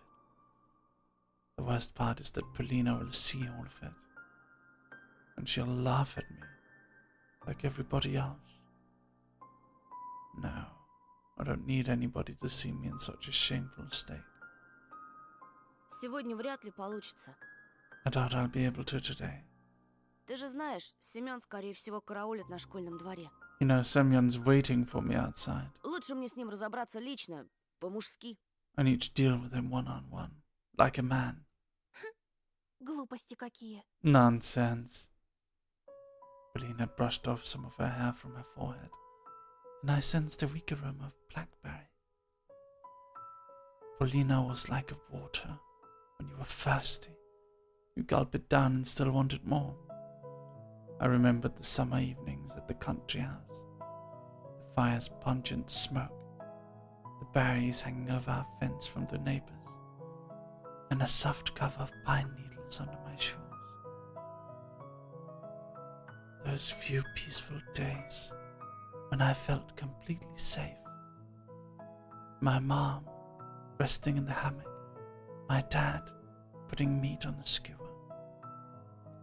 Could I have foreseen the upcoming catastrophe in the crackle of the coals, in our parents' laughs, in the smell of the fleeting July? Could I have seen how fragile that world was? Думаешь, этот дикарь будет честно драться? Do you really think that savage will give you a fair fight? Со своими дружками набросятся всем скопом, опомниться даже не дадут. He'll just swarm you with his friends without giving you a chance to catch your breath. Polina suddenly flashed a devious smile. Но если мы пойдем вместе, это их ошарашит. But if we go together, they'll be put off. Я же не только первая скрипка на деревне. Я ведь еще и девочка. I'm not only the first violin of this village, I'm also a girl. Слышала от знакомого хулигана, что он никогда не нападает на кого-то в присутствии девушки. I've heard from a delinquent I know that he'll never attack someone when there's a girl around. Представляешь, у них кодекс чести такой. Can you imagine? They have this weird code of honor. A delinquent, you know, I thought. Worried. Is he better than me? Taller? More handsome? Ой, мне на музыку пора. Oh, I have to go to music class. She made a couple of steps and stopped. Amazing. Polina didn't look like those beauties from the magazine posters or the actresses from the movies, but in the flickering light of the ceiling lamps, she looked much more alluring. А ты играешь на чем-нибудь? Can you play anything? My parents bought me a guitar a couple of years ago. I immediately remembered my meager attempts at making music. Change. We were all waiting for change. Zoe's song echoed through my thoughts and my desire to change something. That guitar got lost somewhere, as if amusing to move to the old house near the forest. I think my parents gave it away to someone that needed it more. Увы, не играю. I don't, sadly. Жалко. Pity. Ну ладно, я побежала. Oh well, I'll be going. Hello, SVTNXS. Пока! Waka. The shout was captured by the loud echo. Our shoes also echoed through the school hallways. Пока! I wasn't sure if Polina heard me.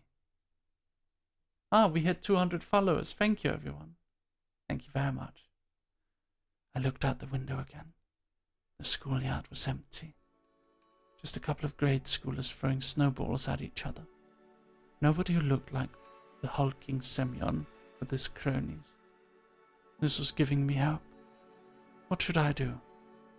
Polina could become my friend. The first one in this new place. Besides, she may be in real danger of meeting a killer, and I'll be her defender. a knight. And even though my inner voice was hesitant and whispered about running away from the killers lurking in the woods at night, Paulina was worth the risk. The red cunning fox was also intriguing. She promised to help me look for Vova, and this will bring me a reward. More money will almost guarantee peace in my family. Gifts for Olya. I imagined my sister, happy, like those girls who get prizes from Supuniev in the finest hour. She'll be dancing with the famous singers. Maybe a new popular boys band like Ivanushki International. Mom and Dad hugging in Ostankino Pavilion. And then all of us going to Disneyland.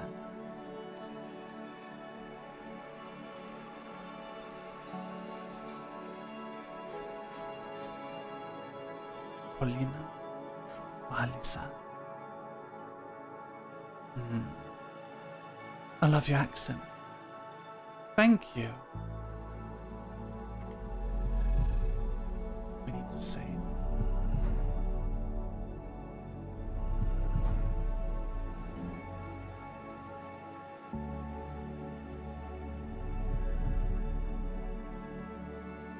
There we go. Alright everyone, I think we'll leave the choice for next time. Remember everyone, I'm going to be playing it tomorrow as well. Hello Chaka Taka. Remember to click the follow button if you haven't already. Off.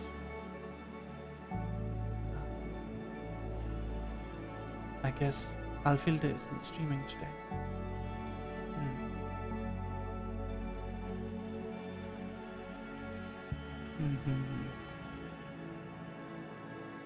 Let me see. Who can we send some support? Kite Hasegawa is having his birthday blow up. We should support him.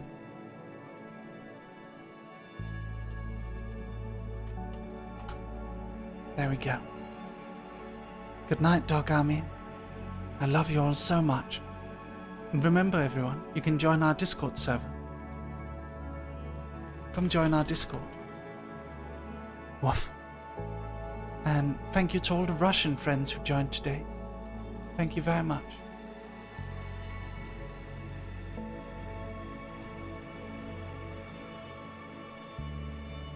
How do I say it again? Щенок. Shinnok. Thank you for joining, Shinnoks. My Shinnok. Thank you.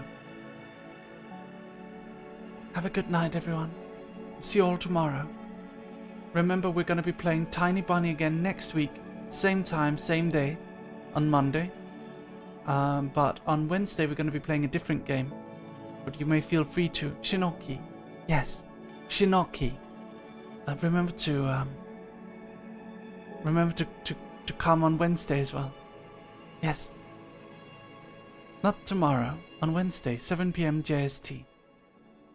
Okay. Good night, Dog Army. Sleep tight. I love you. Mwah. Bye-bye.